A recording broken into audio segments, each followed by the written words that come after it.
Mic test, mic test. How we sounding? How we sounding? We sounding good? Good day, good day. Mic test. All right.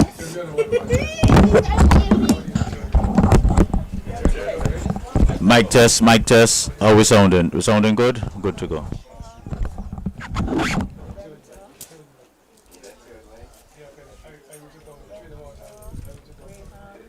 Is this the same team from last week? No. I think some reaching, some junior. Did have changes to junior ones in there last week. Royal did in the last week. True, but Royal, maybe. Royal was there, but yeah, he never. Yeah. Junior wasn't. Yeah. Alright, how are you? Reaching. Wait, you're not playing without the 19 team? About 19. Look on now. That's what we just been there saying now. We just remember saying, we say, wait, how come she never there the night?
Good afternoon, ladies and gentlemen, and welcome again to another broadcast of the Sir Vivian Richards Thursday League. And today we'll be watching the finals, and we're coming to you from the Ball Beef field in Liberta.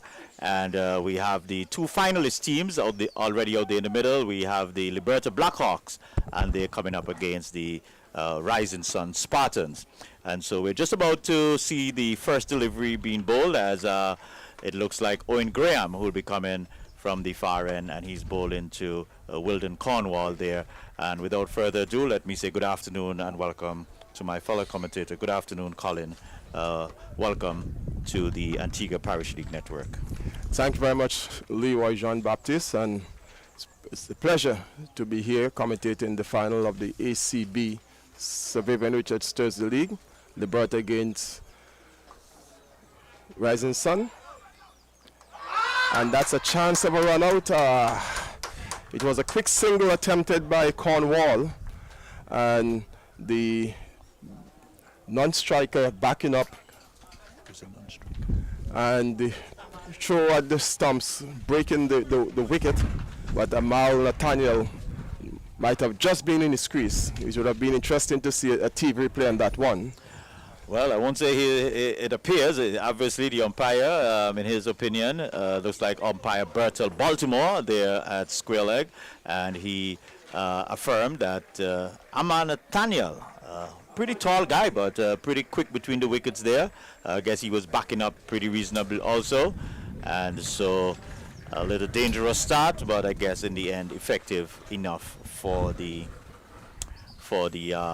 Liberta Blackhawks team.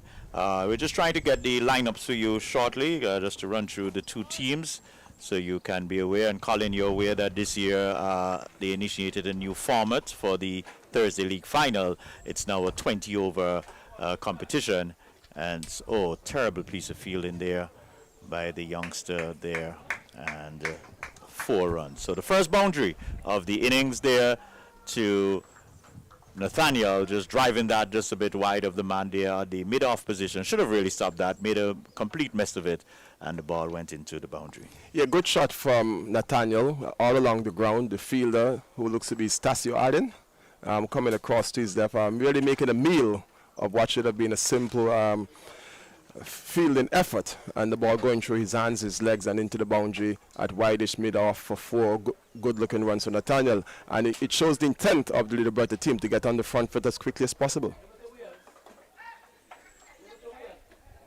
Not a bad piece of fielding, or not a misfield by a Rising Sun player in the mid-wicket region, and a single to the batsman Nathaniel, and it goes up to 6, is it 5? And the score to 6 without loss.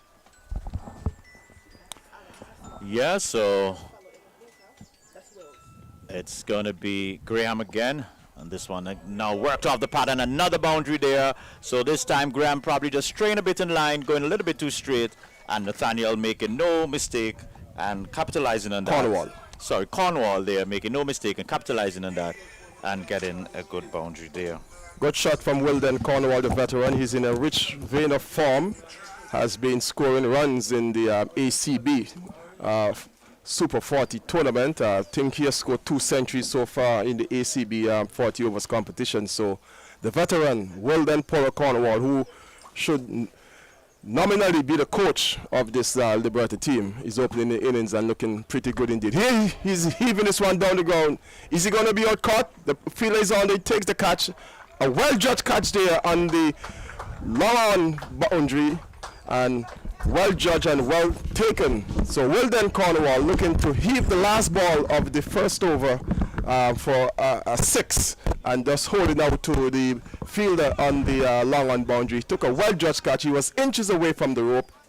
He judged it, kept his balance, didn't overbalance, didn't step onto the rope, didn't step over the rope, and he kept himself inside the boundary, and a well-judged, well-taken catch. And Rising Sun has struck in the first over. Wilden Cornwall going caught for 2, or is it 1?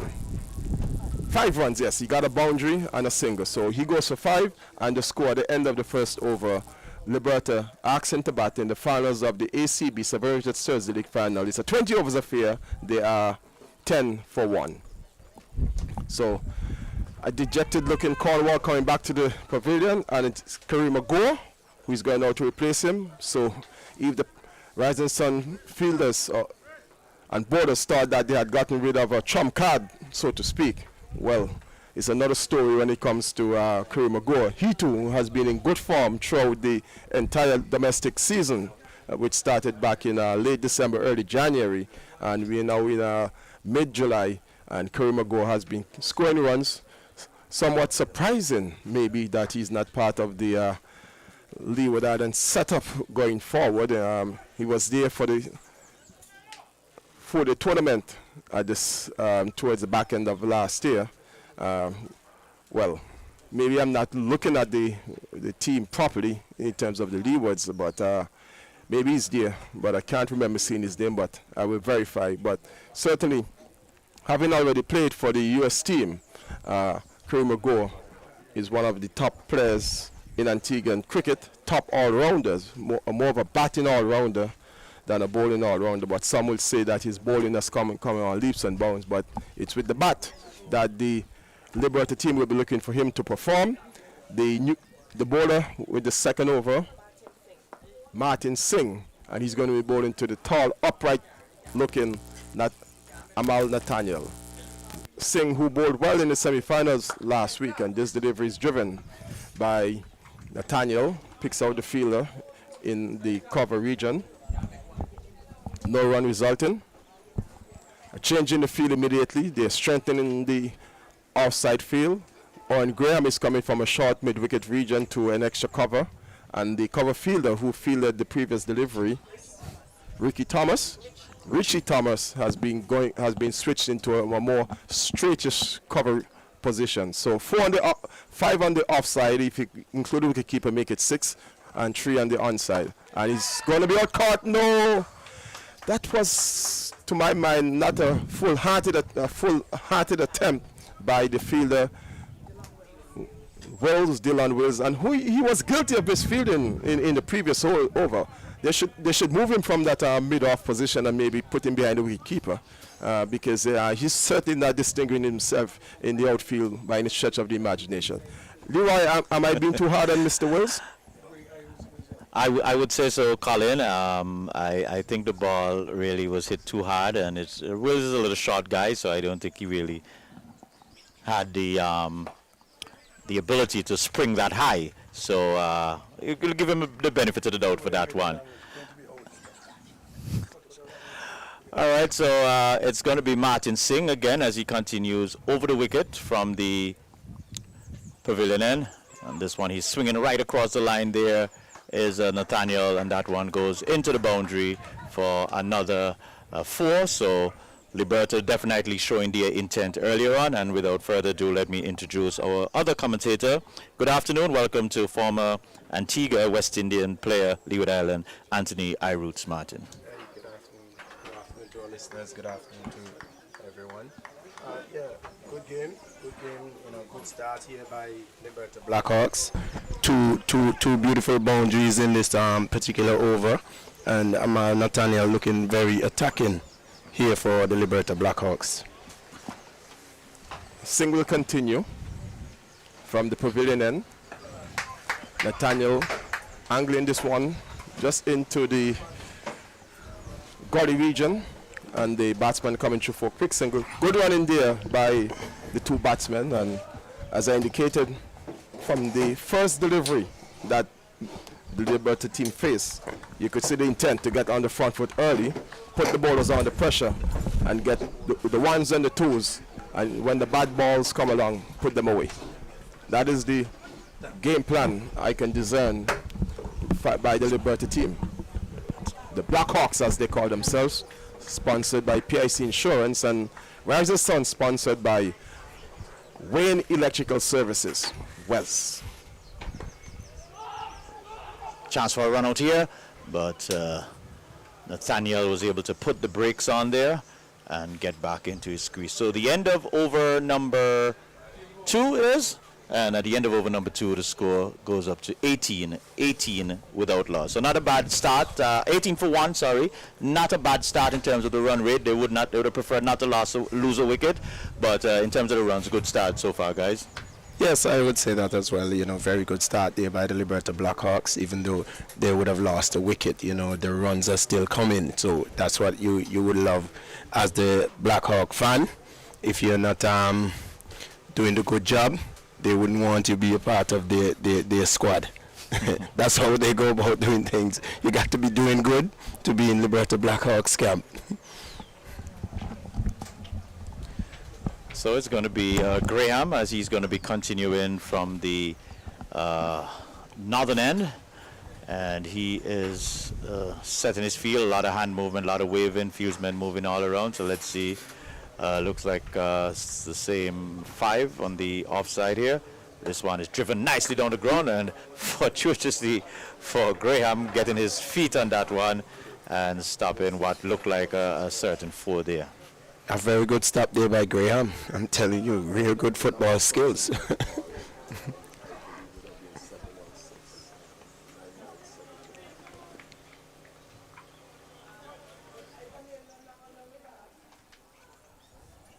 Well, guys, a lovely day for cricket. Nice sunshine, not too hot, it looks like. No breeze, though, but it just looks like a nice atmosphere out there as Graham is bowling. Oh, that's just dropping short, a full toss. And Nathaniel not really getting over that, just driving it just short of the man there in the extra cover area there, and just dropping one bounce there.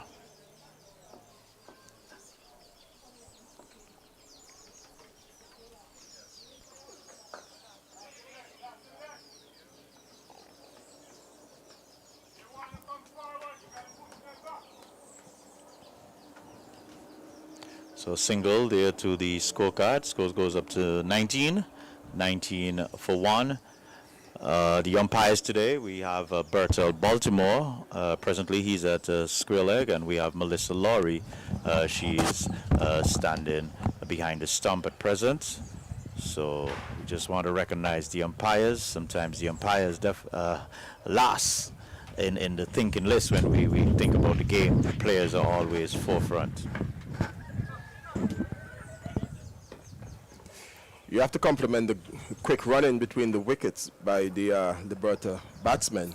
I don't think you'll see West Indies batsmen doing this too often. And I like the idea that the Liberta batsmen are looking to take the quick singles. Colin, why did you have to mention anything about West Indies? It's just drawing a comparison to what we see at the highest level and the difference at a lower level. Here's a chance again. No, not a chance. This is well hit. This one, Nathaniel's pulling out the long arm and hiking that over the long on boundaries for the first maximum, I think it is, first maximum scorer, first maximum of the game. So as Colin, as you would say, an ACB Caribbean maximum. Yes. Yes, a very good shot there from Nathaniel, and he seems to be very, very attacking. You know, he's the one taking the threat to the Rising Sun Spartan. You know, and I would say this should be a real good game because Spartan are the ones who would have defeated Liberta, you know, in the preliminary games. So, you know, Liberta would be looking to bounce back while the Spartans would be looking to, you know, continue counting. So it's a revenge, a grudge match, so to speak. That's right. All in the final. That's right. All is at stake. All is at stake. So bragging rights, revenge match, you name it. Here at the Barrel of Beef ground in Liberta. The Liberta police station is in the background on the northern side of the field. On the southern side is the pavilion, and a lush green vegetation surrounds this picturesque field here. Don't see no mangoes. Are you roots? Not as yet. I left some on my farm. Well, this Singh, he's trying, and this one, Nathaniel is having an almighty heave here, and not really making any good connection, and so Nathaniel definitely is really showing his intent. He ain't going to be bogged down. He's really trying to score off of every delivery that he's faced. Good intention from him, and if they get runs in the power play and get good runs, it means that Rising Sun will have a task in chasing. And definitely another sloppy feeling, and this time not from someone you would expect that from. Owen Graham, normally a very clean fielder, but somehow that one just eluded him. And so far, guys, Rising Sun has looked a bit sketchy in the field, and they may want to really sharpen this one quickly because this could come back and haunt them in the long run. Exactly, because every run that you save, you know, is a run that you don't have to make, you know, so they would want to tighten up in the field. This one is slapped again, just wide of the man there in the mid-off position, and that crashed into the boundary. So Nathaniel is really full blazing here, and another boundary. So back-to-back boundaries, good going for the Liberta Blackhawks. Yeah, that was a bad delivery there by the young bowler there, and it was dealt with, you know, severely by Nathaniel. Another good shot there, but some sloppy bowling, sloppy fielding here by the Rising Sun Spartan. They need to pull themselves together and, you know, get going. The Rising Sun fielding resembles what West Indies would have produced maybe a week ago in Zimbabwe. Chance for a run out there, and he's gone. This is close one. He's gone. The umpire is just going to fix the stump, so whoever is saying he's gone, guys, the umpire did not see it from that angle, and so another close chance, and this time Nathaniel again making his way in. So I think he had made it. He was grounding his bat from a long way, and with his strides and his long reach with his arm, I think he made it on this occasion. The previous one of the second ball of the innings, I think it was pretty close. Nice little nifty shot here by Kareem Agor, and getting him 2 runs behind of square. And just before we go any further, gentlemen, well, at the end of the over, so we have now completed 4 overs, and the score on 38. 38 for 1. So, gentlemen, I make that at about 9.5 runs per over. So, pretty healthy start for the Blackhawks team thus far. Yes, good going, even though they would have lost a wicket, they're still going at great guns. And Spartans would want to try and take a wicket, in this over coming up. They would probably need to take a wicket just to flow just to stem the flow of runs down, just to slow it down, and keep Liberta in check, because you can't have them scoring this freely so early in the match. It's like you're giving it away early. I don't think the Rising Sun team really addressed the situation in terms of the bowling attack. When they, consider that Liberta, one of the better teams in this competition, and the fact too that they're coming off of a loss to Rising Sun. Maybe they could have, looked at not maybe opening with Owen Graham and maybe changing around Singh to come from the opposite end.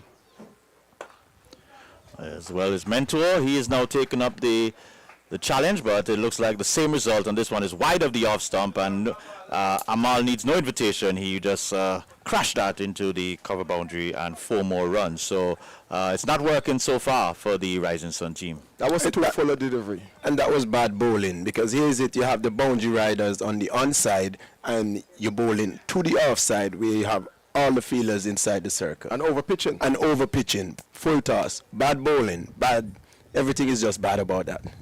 I'll come and defend Kerry. I'll say it's a loosener, first delivery, loosening up. Get it right then. Get it right. And there's a loud appeal and the finger goes up.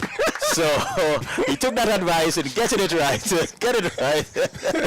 And so the second wicket goes. Nathaniel's brief little cameo comes to an end. And so good breakthrough for the Rising Sun team. Yes, a good wicket there for Kerry Mentor. As you mentioned, the first delivery was a loosener, and he came back with a very good delivery. Good comeback delivery by Kerry Mentor, and good catch as well, because it was very low down.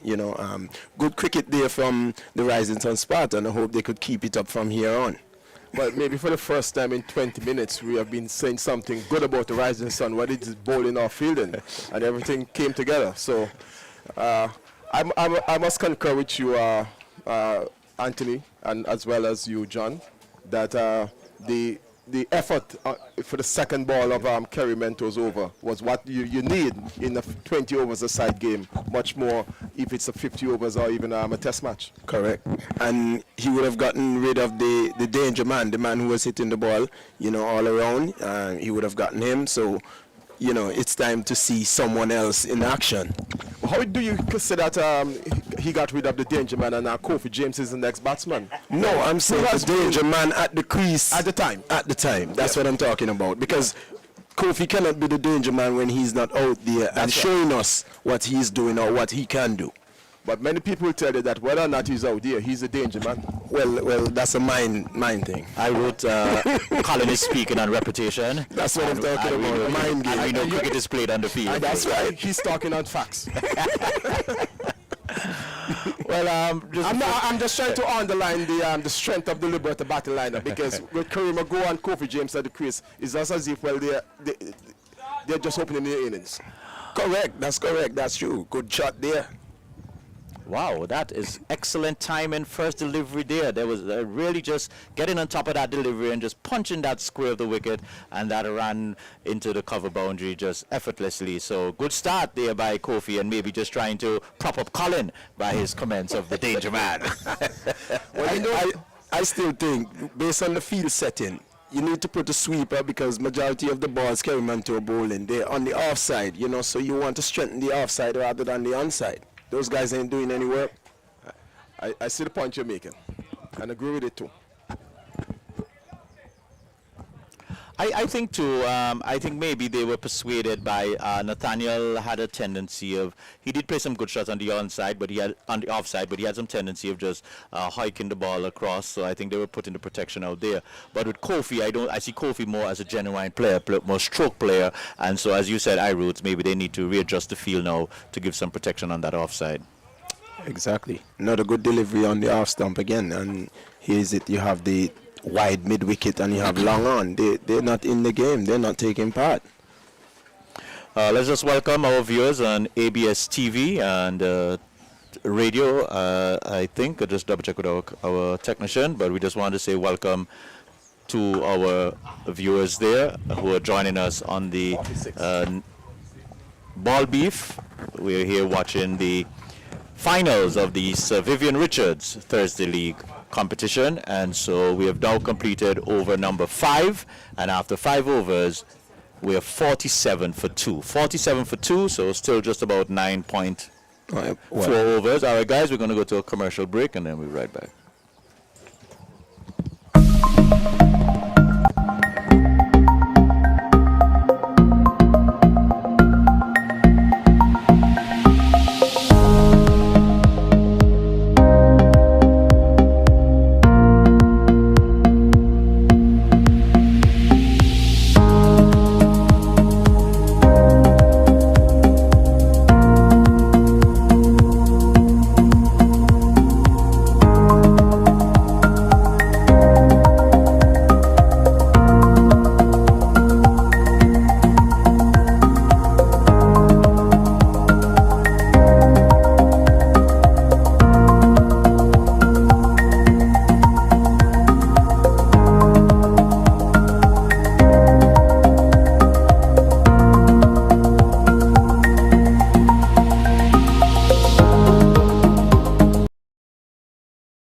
All right, so we're back, and the first delivery there is a new bowler, Richie Thomas. Richie Thomas, and is he bowling in is that a hairstyle or a hat he has? Oh, hairstyle, okay. Could see.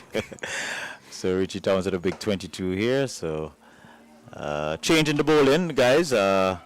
Singh, I think, bowled about 2 overs, and so the captain decided to change from the spin and go into a little more seam attack.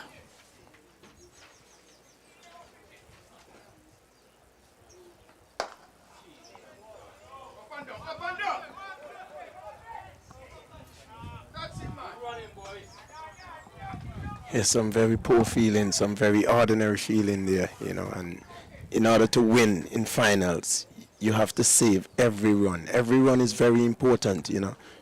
Look as if the pressure has gotten to the Rising Sun fielders, meaning that knowing it's a final and they have to bring out their best effort, it seems as if they're just not living up to that expectation.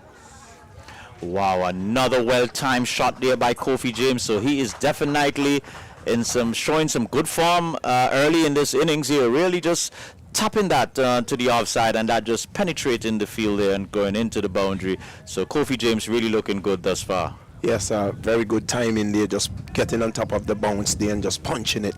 Yeah, very good shot there from Kofi James, you know, just showing a lot of confidence there. I have to ask the question, how much practice did the Rising Sun team do before this game? Well, I came in a bit late. I don't know if the warm-ups had already happened, but something I observed from just where we are upstairs in the pavilion here. While the game is playing, I'm seeing a lot of players now pulling their bags coming in, which gives me the impression that this is when that's a lovely shot there, and that beat the man there. So who's that? That was Kareem Agor playing that one? Kofi? Not James? No, that looked like Gore. That was pulled with some disdain there into the boundary rope, and so 4 more runs. So 6 overs in the bag. Power play completed. 58 for 2. Yeah, the feel on the boundary there, mid-wicket, you know, he should have done better there. You know, he had a lot of time. It was struck good by Kareem Agor, but I think he got a good bounce as well on the boundary. You know, he should have done much better with that, you know, and at least try and save a 1 or 2. Yeah, I was just glancing over at the coach, Archibald there, and I could see a little bit of gesturing, so I could sense he's a bit disappointed in the effort in the field thus far.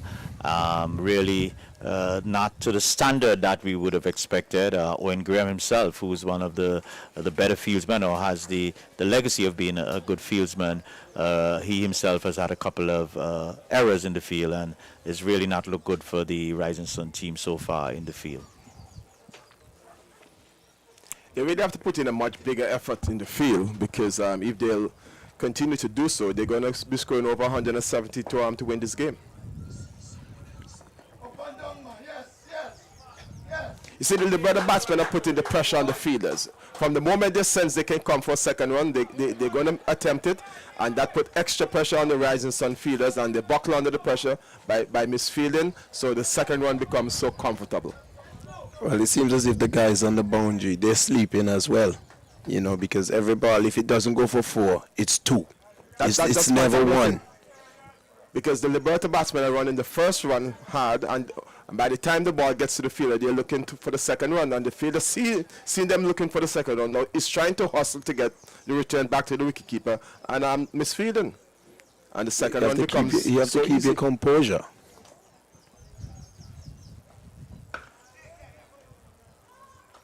I think we saw it from the first ball. Colin, yes.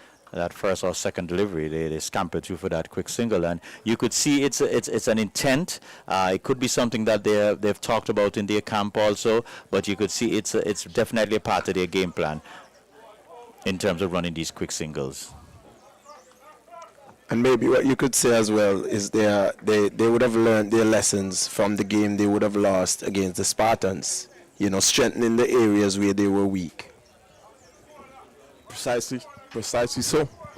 And knowing Liberta, knowing their camp, knowing their think tank, they will be looking at that result that they suffered a defeat, and looking at areas where they could improve and execute.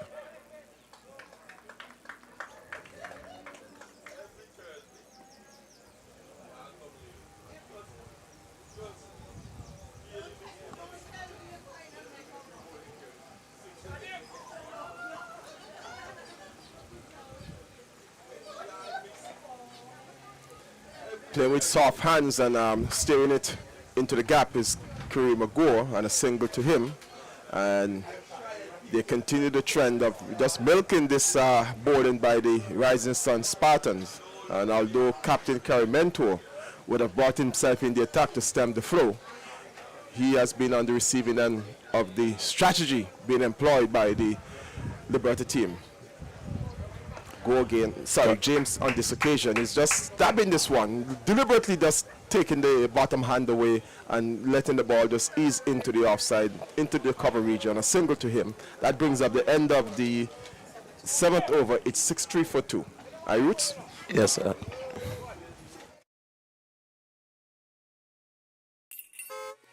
Jingle your keys and get in gear with a car loan from ACB. Drive away with a loan that fits you. Get up to 100% financing and 10 years to repay on a new or used car. Plus, get a pre-approved credit card. So rev up and get in gear with a Simply Smarter car loan. Call or visit us or go to acbonline.com for more. ACB Caribbean, simply smarter banking.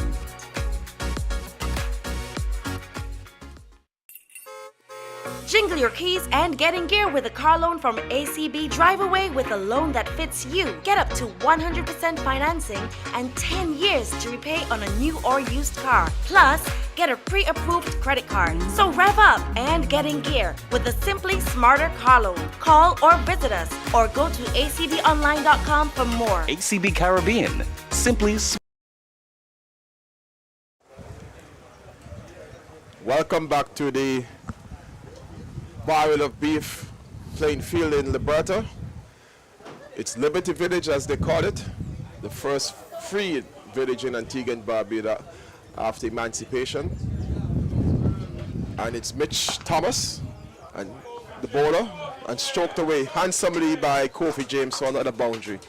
The carnage continues here at the Barrel of Beef. Leroy. Well, I must say I've been very impressed with Kofi James' batting so far. He hasn't played any. He hasn't been slugging. He has been playing just proper cricket stroke, and he has really looked above and apart. And this is what we expect to see. The players who would have played at the higher level, we expect when they come among the peers, they must show that difference. Their aura, their presentation must be of a different standard. And so far, Kofi James has definitely showed that. He's on 20. It would be interesting to know how many balls he has faced so far. 14 balls. So if he continues at this trend of more than a run a ball, and he faces that's 100 deliveries, he will easily make a century. This Double century. He gets another single. Kofi James move on to 21. The score up to 68 for 2. We're in the 8th over. It's Mitch Thomas. Richie Thomas. Bowling with a low arm action. Almost a round arm lowish action.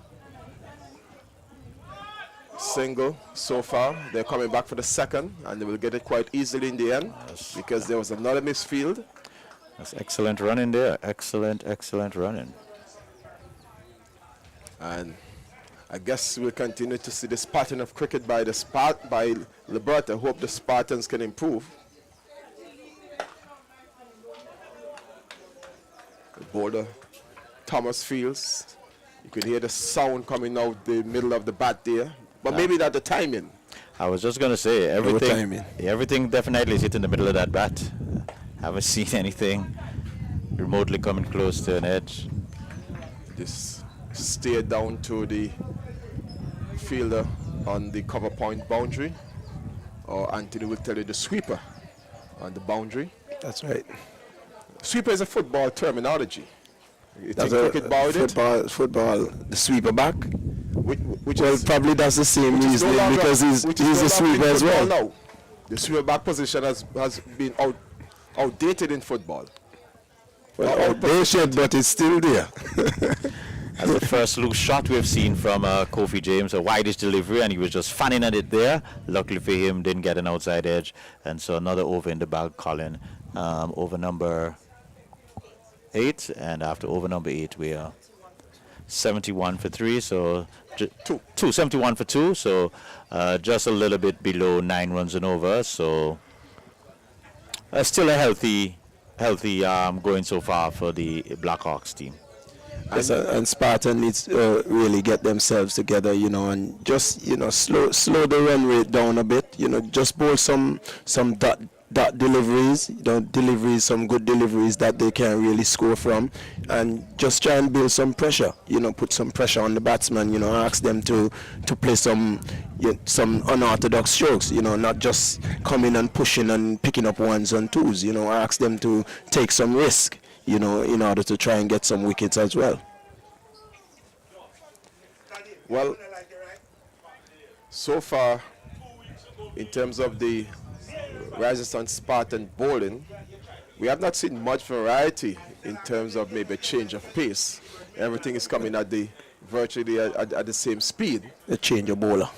Even the spinners were bowling quick and flat. Change of bowler. Ian, that's Darren Benter, the bowler, and he gets a wicket straight away. Straight away. Full toss and getting wickets right away. Well, Kerry Mago thought he had seen a lollipop. It was. But he only succeeded in skying it down to the long-on fence, the straightest long-on fence, and the fielder moving to his left, taking the catch. Yeah, simple catch though. Simple catch.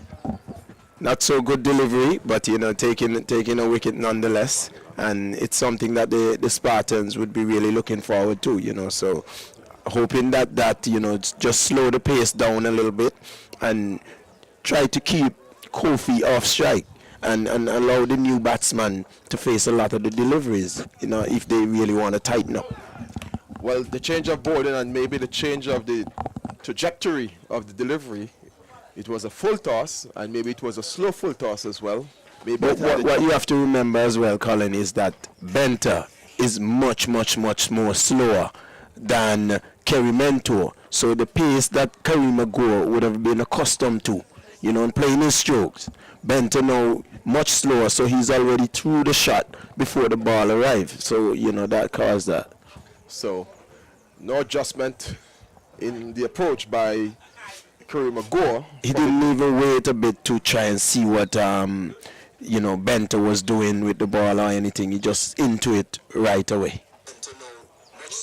So you would reckon that when a new bowler comes on, you watch the first 2 or 3 deliveries, Exactly. and you adjust your Yeah. approach. Gentlemen, let's be real. When you get a full toss, whether first or last delivery, as a batsman, your eye is going to light up, and you're going to have a whack at it. First or last delivery. Let's be real. In any form. But he could have played that much different. Well, he could have he played said that, the you shot know, selection. Exactly. He Right, could have right, played that much On the better ground. on the ground, you know, at least, you know, to see what sort of pace Benter is coming with, what Benter is really trying to do. I want to say good afternoon to John, who's watching. Hansel Phillip, always good to have you on board. She's saying, come on, Spartans, you can do better. And Myron James is saying, good afternoon, Myron. I think Myron is all the way in Texas, if I'm not mistaken, the last time we did an interview with Myron there.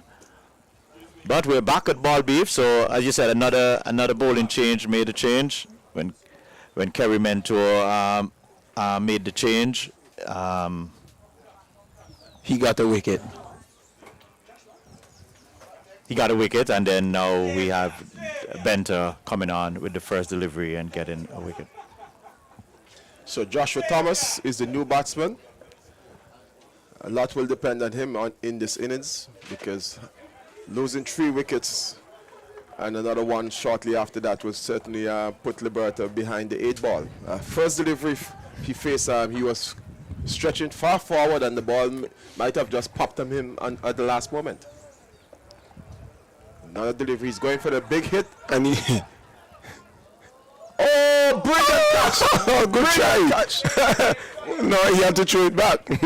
But didn't he hold it long enough to? No, that he didn't have full control. No, I don't think he had Let's full see what the control. umpire signal. There is No, I think that's a good He effort. had good control of it. No, I don't think that's fell. out. He fell and No. threw it back in from No, so then he should run and get it and throw it back in, because he didn't have full control. Well, the umpires have decided that he did not touch the rope with the ball in his hand. I think that was fair play. I reserve my comment. I thought it was a brilliant effort on the part of the fielder. Yes, very good to save 6 It runs. was going over his head. He looked backwards and dived to his right, and for me alone, at least he held it in his hand for at least a second or 2. And for me, that should have been a dismissal. No, but he didn't have full control, Colin, because he was falling down. No, you Colin- understand? Colin, But I he think- had the ball in his hand, although he was falling down. Yes, but so why didn't he hold on to it then? He held on to it. It would have been 6. He was conscious that if his foot would have gone onto the rope or over the rope, so he threw it back in, because but he had control of it. So that's good save. Guys, the only discussion there with that play a while ago is whether it's a 6 or he saved it. And He saved it. The umpire's opinion, he threw it back in because he fell down outside of the rope. In the umpire's opinion, he was able to get rid of it before he touched the rope. So, Colin, I can't agree with you. I don't think there was any discussion of whether it was a 6 or not, whether it was out or not. So we're going to go to a commercial break after right away.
right, so we're back, and it's a new bowler again coming from the pavilion in Melvin Charles, and this one is driven into the extra cover region there by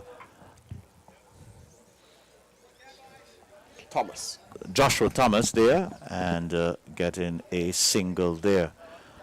Well, if he's one thing, since Benter came into the attack, the scoring rate has dropped considerably, as another delivery is hit down to long off, a single to the Blackhawks, 74 for 3.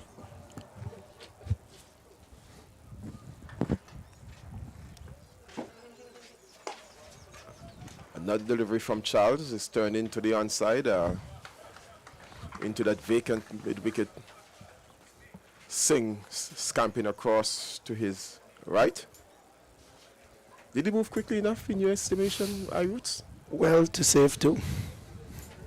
Okay. Kerry Mentor, the captain, is bringing himself into a shortish cover position, or is he going into the orthodox cover?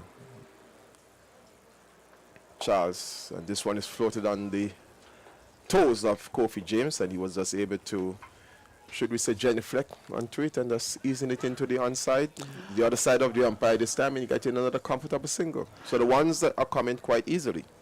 The Blackhawks, though, will have to be very careful. Another wicket or two could see them probably struggling on the back end.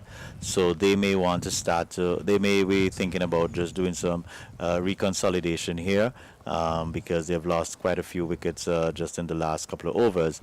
And so they would realize that another wicket or two could really put them on the back burner here.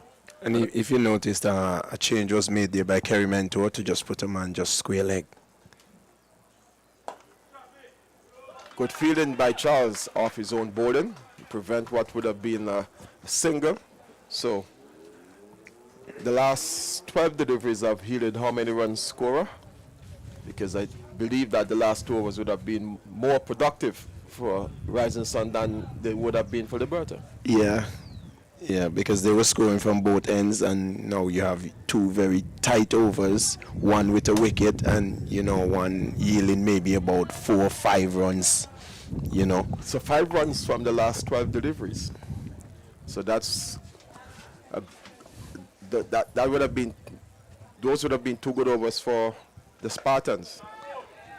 Here's this one hitting hard and high over the mid-wicket boundary for 6. So he got a hold of that one, Kofi James. He waited on it. That was the that was the trick. Yeah, that was the trick. He waited on the delivery and just serve it up in a half volley and hitting it over mid-wicket for 6 handsome runs, an ACB Caribbean maximum. Yes, a very good shot there from Kofi James. So Benter, who would have picked up the wicket of Karima Gore in his previous over, will try again. Would you say it's gentle medium or brackish medium? It's a little bit faster than spin. So it's economical medium pace. Can't even call it medium. Economical bowling. Let's look at the paces. About 5-6 paces, and this delivery floated somewhat on the leg stump, and Joshua Thomas maybe thinking about playing it into the vacant gap between the umpire and the straightish mid-wicket fielder, and picked out the Owen Graham, who is at straightish mid-wicket. Oh, there's a chance for a caught at the wicket. There's an appeal and he goes. BW. Leg before wicket. So the golden arm of Darren Benter has worked a second time in the second over. There was Joshua Thomas coming forward and maybe struck on the front pad, or is it the back pad? The lack of pace. The front pad. I would say the front pad. Yes, the front pad. Because the front pad was straight down the wicket. So the 4th Liberta wicket has fallen at 83. Joshua Thomas leg before wicket to Darren Benter for 3. Yeah, and Benter keeps, deceiving the batsman with the lack of pace. So the point I was making about the change of pace in the deliveries would have, in the bowling, and the variation itself would have made a big difference to the Liberta batsmen. And But guys, we can also see that the Rising Sun in the last couple of overs, they themselves have become very energetic. Even their support cast on the field have been a little bit more boisterous. So we could probably say the last 15-20 minutes have been in favor of the of the Rising Sun team, as they have gotten some momentum going for them in terms of restricting the run flow, but most importantly, taking quite a few wickets also in that stretch. Yeah, it's two important wickets they would have captured after Liberta were going at a fake clip, almost 10 runs and over. And since the introduction of Darren Benter and Melvin Charles, they have really stemmed the flow of the runs. And Darren Benter has taken two important wickets, that of Curry McGower, and in the last delivery, he had the wicket of Joshua Thomas. The new batsman is Tariq Charles, and he will be facing Darren Benter. And considering that Kofi James had gotten a 6 and a single of the first two deliveries, and then the third delivery was played into the mid-wicket, into the straightish mid-wicket fielder, and then the fourth one got a wicket. This is the 6th delivery of the second over by Darren Benter, and nicely stayed away, cut away nicely by Tariq Charles for 4 runs, 4 good looking runs for the left-hander, and I think that will do a world of confidence to the youngsters. It's the first left-hander we're seeing in the Liberta batting lineup. Yes, a very good shot there, created some room for himself, by backing away just a little bit and, guiding that down past the backward point position there and picking up 4 beautiful runs. I think also we have to give the Liberta ground staff some credit. The outfield seems to be quite true. The ball is really running off, and so batsmen will get value for their shots here. And so we have to give the ground staff some kudos for what looks from up here a well manicured field. And so far the pitch doesn't seem to be. It seems to be very consistent. Hasn't played. I haven't seen any real up and down playing so far. Yeah, field looking good. Everything's looking well. I just think we need a little scoreboard probably in the left-hand side, on the western side. I was going to say something to that effect, but I didn't want to say it and upset the development plans that are in place for this ground, because we might be saying it should be and it might be on the drawing board. But be that as it may, I agree with you, Iroots. Charles to James, and James is going into a big heave. And this one goes over the widest mid-wicket fence for 6 runs. I think he saw Kofi coming down the wicket and he tried to adjust it by pulling it down a bit. But Kofi, seeing the ball so well, was able to make just a slight adjustment and just heaving that well out of the fieldsman region into the boundary for ACB Caribbean maximum. This one is wide of off stump, and James trying to get bat onto it and goes through to the keeper. Who's taking over the wicket-keeping gloves? If you're going to pull it down, because you see the adjustment the batsman making, you got to put some pace on it. Right. You got to put some pace. James is coming easily forward, but straight to Allen in that straightish, or is it wideish mid-on, or is it straightish mid-wicket? That field by Allen. This is slapped down to long off. The batsman, they ambled a single, and if they maybe had run the first one quickly, as Curry McGowan and Kofi James were doing, they would have had a chance of a second run out of that midfield from my good friend Dylan Wills, who Leroy John Baptist feel I'm giving too much sticks. Colin, I must say I've noticed a little shift in the approach by Kofi James since the fall of Kareem McGo's wicket. He's not running as intense in That's the the point I'm wicket making. as he was with Kareem McGo. I don't know if it's the comfort level of batting with Kareema, but he seems to be a little bit more measured in his running at the moment. Remember, they both would have been playing for some time together as well, so they both know each other, and this seems like a new guy. So, you would take some time to get to know your players. So true, so true. And so we've completed 10 overs. 12 overs. Wow, I'm 2 overs behind. 12 overs, and after 12 overs, the score 94 for 4. So that's about just a little on the 8 runs and over. So Yeah, still good scoring there from the Liberta Blackhawks. You know, they're still going well. They lost a few wickets, you know, but still going pretty well. And they will be looking to push on a little bit more from here on. You know, it's about 8 runs per over. They will be looking to try and up it maybe to about 10 with 8 overs remaining. Banter continues, and James is off the back foot. A full-blooded jive with the flow of the bat, but getting it square of the wicket. Single to him. He moves on to 38. How many balls? 29 balls, so he's still scoring better than a runner ball. Good going. Good going, I would say. Yes, and Bento is doing well. You know, yeah, he's keeping the runs down and taking the odd wickets here and there. Interestingly, after this delivery, and this is steered into the offside, brings Allen to his right at is it short third man you call that field? Yes, a short third man. Yes. Interestingly, Bento didn't bowl in the semi-final last week against well, after Mexico. you restrict a team for 100, they didn't need to take him from behind the stump. But Liberta had a very brisk start, and so they had to pull out all of the stops, and so they had to bring him out from behind the stump. And he hasn't disappointed the captain so far, doing a good job. Well, why is it that if he's a better bowler in finals, you would need the best? Well, I'm not certain he's a better bowler. He has done it now, but I don't know if he consistently does it. So I would have to look at the stats to see what his bowling stats would have been thus far for the season. But they probably know that he can twirl his hand a bit, and they felt they had nothing to lose. And so they gave him that opportunity, and he has really repaid the faith showed in him by his captain. You agree, Yeah, and he would have done that for Betters, you know, a few times, you know, Well, because you he should was know, captain Anthony. of Betters. Yeah. You played with him. That's what I'm saying. So And do you agree that he's twirling his arms? he's a little bit better than you may think. But That's that's a wicket. how wicket goes there, guys. He's the batsman there, Tariq Charles. He wasn't really looking too confident. He did play a nice little dab cut shot earlier, but he was really more backing away from the delivery. And this time he was just comprehensively bowled. So another wicket. So the golden arm, as you call it there, Colin, there. And so Benter in with another wicket. Yes, well done there from Benter. You see the difference between both deliveries there, Baptist, is that the first delivery that he played, the dab shot, he gave himself some room, but the delivery was very slow.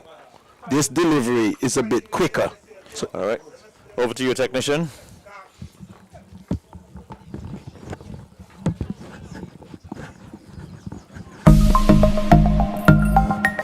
Jingle your keys and get in gear with a car loan from ACB. Drive away with a loan that fits you. Get up to 100% financing and 10 years to repay on a new or used car. Plus, get a pre-approved credit card. So rev up and get in gear with the Simply Smarter car loan. Call or visit us or go to acbonline.com for more. ACB Caribbean, simply smarter banking.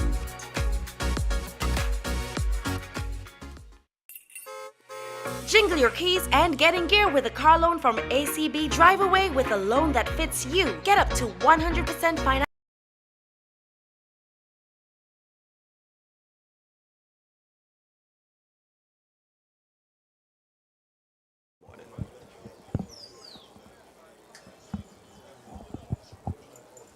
So we're back here at the Barrel of Beef cricket ground in Liberta. Some will say it's the Liberta playing field. Still the same blade of grass we're talking about, but on occasions it's a cricket pitch or it's a football field. Driven by Kofi James and a single for him. He has seen three batsmen perish since he has come to the crease. He came in at number 4. So you'd have seen Kareem Magoor, Joshua Thomas, and Tariq Charles. Tariq Charles, all perished, and he's still there. He has an experienced veteran with him in Kadeem Phillip. Kadeem Phillip, in his day, was an opening batsman. I wouldn't say he's a birdie-looking player, but he has some size about him. Would you describe him as birdie? Or just naturally big? But the burly guy is calling the other guy.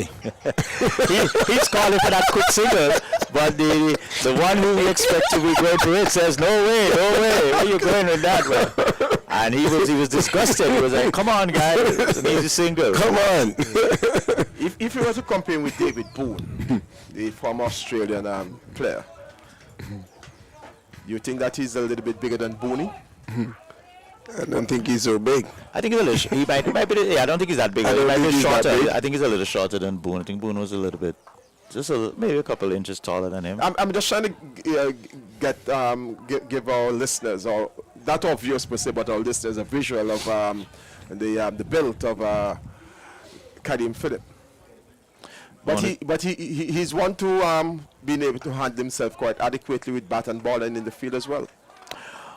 Well, it's going to be interesting to see again, as you said. Although Karim Phillip is coming in at number 7, I think he is. He is still a very experienced player. He knows the ins and outs, and so this pair definitely, I think, would have to bat maybe another 4 or 5 overs at least. How many overs remaining? 6? 6 overs remaining. Yeah, so at least another 3-4 overs. Kofi, definitely a lot is on Kofi James' shoulder if the Blackhawks will get something. And here's he going for a big hit, but didn't connect well, and it's a chance for a catch. 6, man. Well, it will be A six interesting to see that what the man. umpire signal, because But I haven't he been six. definitely was over He the stand ropes. up over the boundary and push back the ball. When he got hands onto it, he knew that had he held on to it, the umpire would have signaled 6. Goalkeeper fashion, he pushed it back into play rather than over the bar, because had he pushed No, it but he was on the ground outside. I got you. I'm saying, rather than pushing it over the bar, he pushed it back into play. And that would have maybe fooled the umpire that it wasn't 6. But from where we are, we're just about 20, 30 yards away from where he attempted to make the catch. That looked definitely like 6 runs. Correct, yes, 6 runs. So over number 14 in the bag, and the score is 98 for 5. But guys, let me ask a question. In a situation like this, if the umpire is not certain, shouldn't he get some advice Clarification. from the fieldsman? Correct. Yeah, I found the umpire just walked away, but it is what it is. So, as we said, 90. It's Benter to continue with the wicket take, and this one is close. The keeper there look like he's gotten hit. I'm not certain if it's the bat or the ball hitting his thumb or his fingers there, so in some little pain here. Yeah, ball hitting the fingers. You ever had any experience of keeping behind the stump? Yeah, I just try a thing or two. You know, when the keeper is not available, he stop too. You know, Whatever it takes to get the job done. that's right. This one is played with a... Wow, that's hit much better than I thought there. There was Kofi James dragging that from wide outside the off stump and really hitting it just straight over the boundary rope for 6. So Kofi James probably deciding it's time to change into another gear now. So the 100 is up? I think he wanted to go over the offside, but that delivery was so slow that he had to, tug it a bit, and he got it straight and got enough bat as well, enough middle that he still got 6 runs. There's a determined look in the batting approach from Kofi James, and that is spelling danger for the Rising Sun team.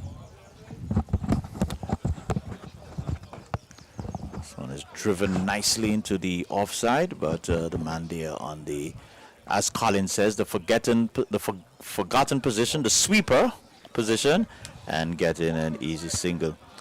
Guys, Iroots, what do you think would be a defendable total for the Blackhawks? Remember, the Rising Sun teams have the likes of Graham, Benter, Charles, Graham. What do you think would be a defendable score? And the score is what? 100. I think they have 100 and... Whoa, it's beating the outside the off stump.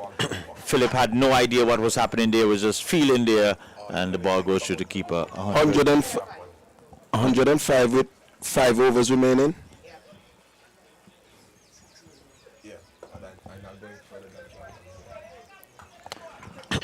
So 105, just about 20 27 deliveries or so left. And pressure is building here. 3-dot ball consecutively to end the over there to Kadeem Phillip. And so after over number 15, in the bag, the score. After this, winning the toss and deciding to bat 105 for 5. Yeah, I think they would need to score like something like about maybe 8 runs per over for the next 5 overs in order to have a real good score, that you can defend. Because as you mentioned, a few names on the Spartans side, and if they really get off, it could be a different game, So they would need something in excess of 160 there about 165, 70. Good afternoon to Enoch Jr. Good to have you on our Facebook page watching live the Sir Vivian Richards Thursday League Finals. We're right here, as Colin would call it, the barrel of beef. Did I pronounce that right? Yes, you have. A barrel of beef, and we're watching the 2 top teams so far, the Liberta Blackhawks and the Rising Sun Spartans. So Charles' first delivery of a new over, a single to James. Well, Colin, I know sometimes you're a historian, so could you let me know how is it that they got to that name, Ball Beef? Barrel of beef. Okay, tell the story, Colin. Well, from what I've heard, is that the estate owner sold the plantation to the slaves for a barrel of beef. That's a long and short story. Okay. Well, Colin, I'm going to do some Research? some vetting of that info. As you know, my main profession is a taxi driver. I take people around this island, and I really need to know if this was really sold. This estate. I know it was an estate. I know it was sold to the slaves, but I never heard.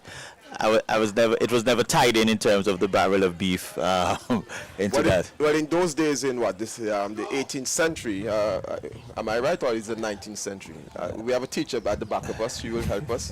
In 1854 or so, that's the 19th century, right? A barrel of beef would have worth $1 million. Barrel, a barrel of beef. Yes. I'm with you. Yes, that would have fed thousands of people.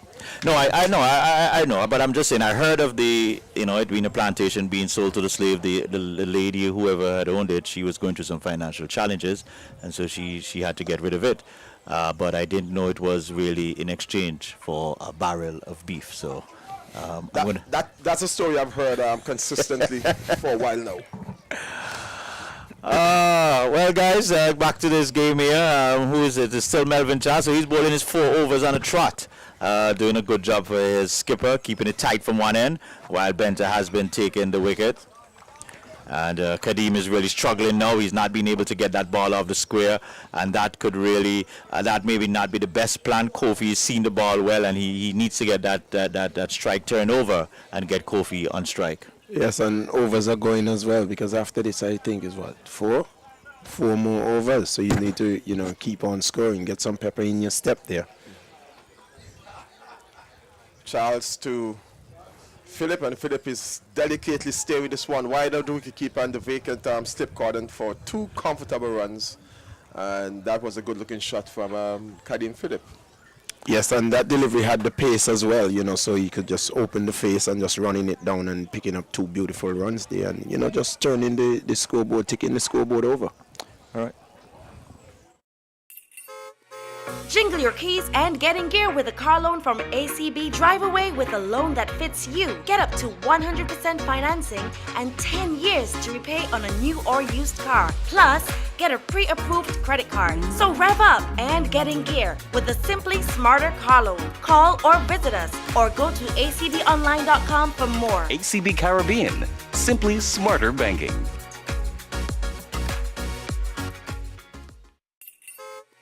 Jingle your keys and get in gear with a car loan from ACB. Drive away with a loan that fits you. Get up to 100% financing and 10 years to repay on a new or used car. Plus, get a pre-approved credit card. So rev up and get in gear with the Simply Smarter car loan. Call or visit us or go to acbonline.com for more. ACB Caribbean, simply smarter banking.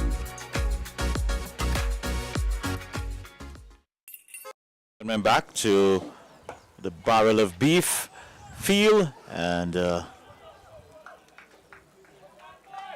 4 more overs to go, 3.5 to be exact. New bowler Colin Taslow Allen.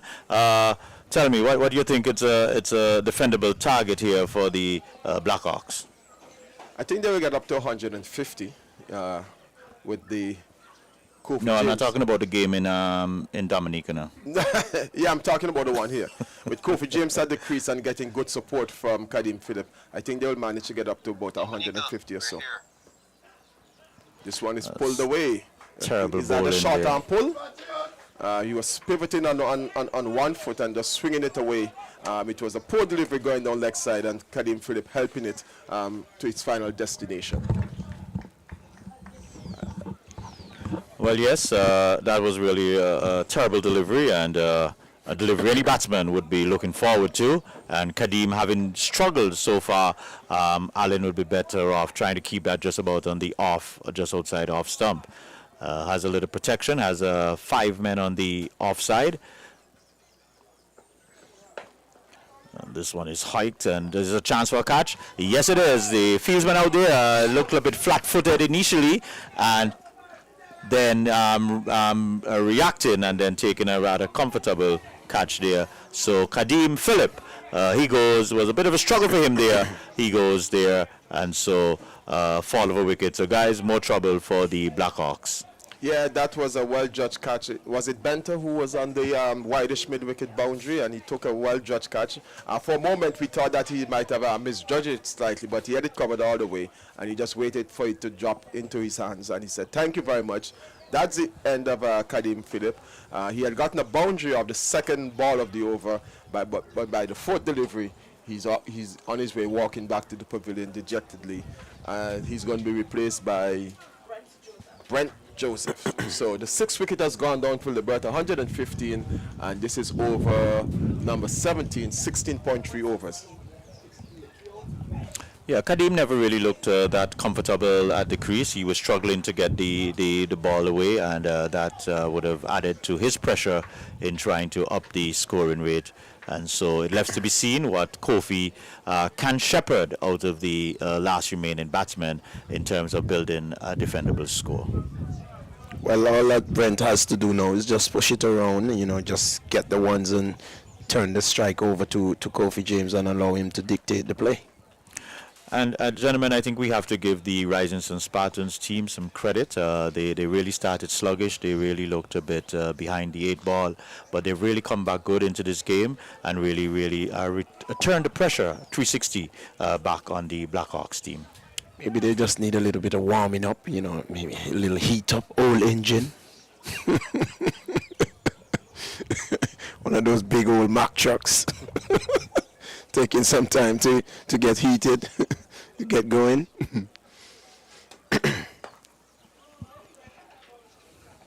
Nice drive there by the new batsman. We say good afternoon to Stacey Telemak, and she's saying, "Let's go Spartans." So another supporter for the Spartans team here. Akash Joseph is saying good afternoon. Good afternoon, Akash. Good to have everyone right here. And So a drop catch? yes, didn't accept that return chance. So the bowler not feeling well or catching well off his own bowling. Brent Joseph lifts the fight again. Settles into his stance. Will he get a quick single? Eventually does so. That brings up the end of the 17th over. 116 for 6. Well, he wasn't looking to run.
mustard colored hat, Darren Benter, and with the sleeves as well. You can't mistake him. Taking his second catch in 3 overs, I think, because he had taken the catch to dismiss.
All right, so we're back again, and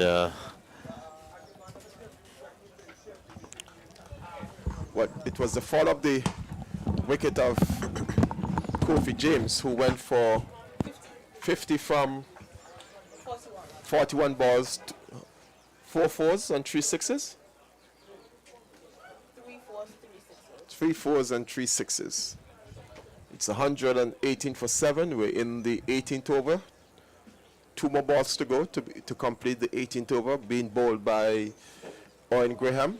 This is his 3rd of the innings. He has 1 more to go after this one if the captains so desire.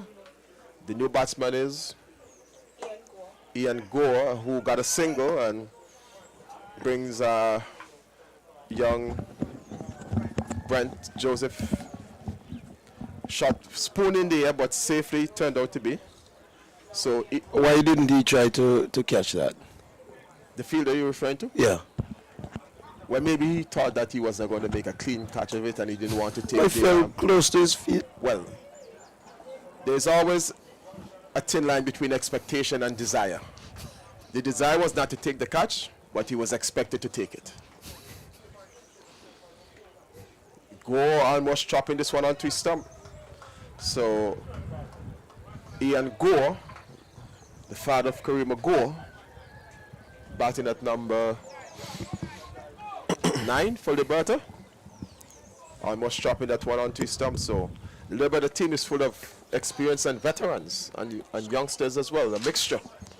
A good combination. I saw the coach slam a few centuries the other day. Well done, Cornwall. That's right. Where's Kenny Benjamin in all this? Lost. He's lost? He's in Dominica. Safabon is saying, let's go Spartans. We're winning this one. So quite a few support for the Rising Sun Spartans team. 2 more overs to go, guys. 119 for 7 from 18 overs. And so that brick start, that expectation that we had, we were talking about a 150, 160. Sometimes I heard 200, I think, here. And it's really far from that. Far from reality. So let's clarify that Kenny Benjamin is in Dominica with the West Indies team as one of the bowling coaches. So what are we gonna find anybody for the coaching? We can't get a wicket. What happening there? You know the score, by the way? It's 200 and something for 2. Too high? 286 for 2. The young guy, Jaswal, 133. This is a chance to run out here because the older Ian Gore was almost on the on the younger batsman at the non-strike end, who was totally lost concentration, and Gore had to bail out him to come for the second run. And he's now gesturing to him that he has to be a little bit more alert. But in the circumstances, maybe we can forgive the youngster because you would have expected that the Rising Sun fielder would have misfield, allowing for the second No, run. but they've been misfeeling for a very long time, Colin. So you should have been looking for the Looking for that, exactly. So And again, especially when you're on the expectation and outside watching the game, when it's your time to bat. Come on. Oh, here he's hitting this one away. It's a full toss. Would it Look be at called that. would it be Misfield called again. a no So ball? And it's was it always the two. waist side full toss or was it just below the waist? That was good. Remember, Umpire did not signal, so I guess they are satisfied it was below the waist. But as you said, Roots, they've been misfielding if it's one thing they've been consistent with, it's the misfielding. And the Blackhawks would want Would you say that was a little misfield or it was a good start? a good start. not cleanly though. Prevented a run. Correct. It was effective. It had the desired effect. Yeah, Rohit Sharma, he got 103, the captain for India. And this one, he's trying to hit it with all his power, but hit it straight to the fieldsman. And Virat Kohli, he is not out on 20. And the young Jaswal, he's still there on 133. So who's the batsman that is out? It's Shubman Gill. Yeah, he was caught Athens bowled Warwick for 6. And Athens... 6? For 6, Oh yeah. yeah, he batted at number 3. Yeah. Yes, yes, sorry. And Athens involved in all the dismissal. He got the wicket of Rohit Sharma, caught De Silva there. So Athens having a good Debut so far? so far. Yes, yes. Well, But you know, when he was batting yesterday, I think he really gave it away. You I know, was just going to say he that. gave it away. No, well, the shot he attempted was totally not needed Not in that needed. situation. Bad shot. You know, he could have He just could have- pushed that and just got 1 or 2. Closer to your half century. Toss, a juicy long Come one. on. You don't play that kind of shot in Test cricket. Colin, I don't remember who I did the interview with on our. That one is hit high. Does it has a leg to go? I believe it does, but I believed wrong, and so comfortable catch at the end there by the man on the boundary. Is that your friend there, Dylan? Yes. Yeah. So Redeem himself. He has redeemed Later himself. down. yeah, good judge catch there. There was Igor really trying to hit that out the park, but really didn't have the enough breakfast this morning, I guess, to really crunch that out the park. And so the 19th over has been completed. After 19 over, 124 for 8. Jingle your keys and get in gear with a car loan from ACB. Drive away with a loan that fits you. Get up to 100% financing and 10 years to repay on a new or used car. Plus, get a pre-approved credit card. So rev up and get in gear with the Simply Smarter car loan. Call or visit us or go to acbonline.com for more. ACB Caribbean. Simply smarter banking.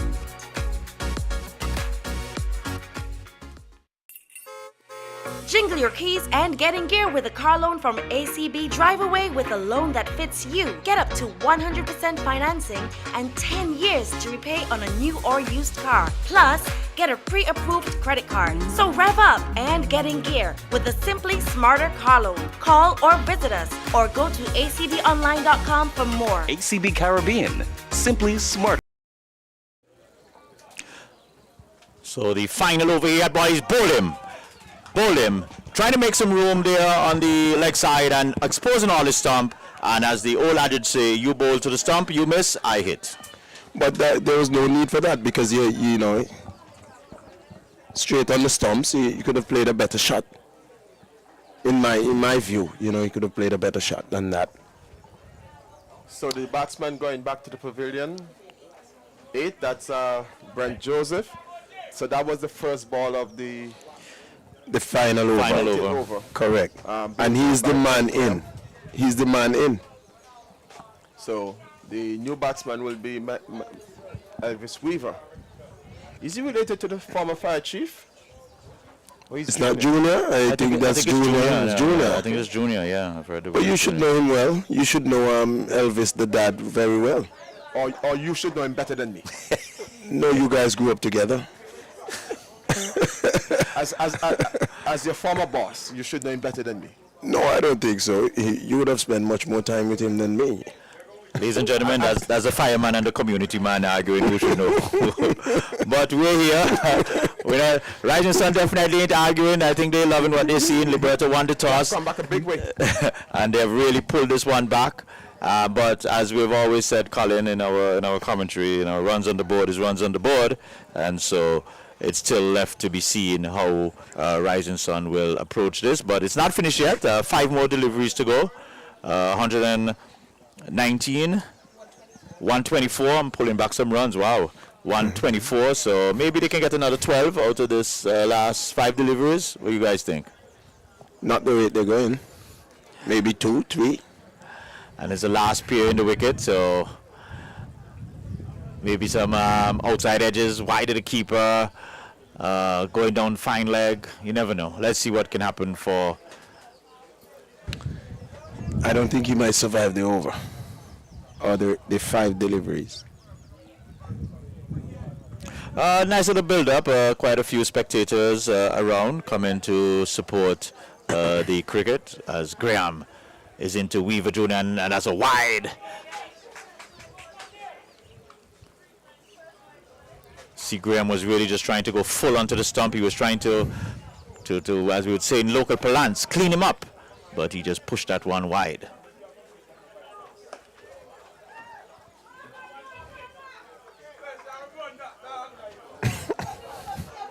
This is where Rising Sun has really put the brakes on Liberta scoring. Not only on the scoring, but they have taken some crucial wickets coming down the stretch. And Liberta are struggling to make even 130. Well, Another dot ball. Colin, at this pace, they're struggling to make 125. They are 125. Oh, they are? Okay, so they have reached there. I thought it was 124, all right. When The was wide. the last time a 20th over has been bowled in a T20 game and the first 3 deliveries are dot balls, including a wicket? Well, eventually they got a single. And if the Liberta fans are taking the mickey out of Elvis Weaver, you must know that he's not showing good Batsmanship. Not showing any batsmanship. I was looking for. Well, I was also good aptitude with the bat.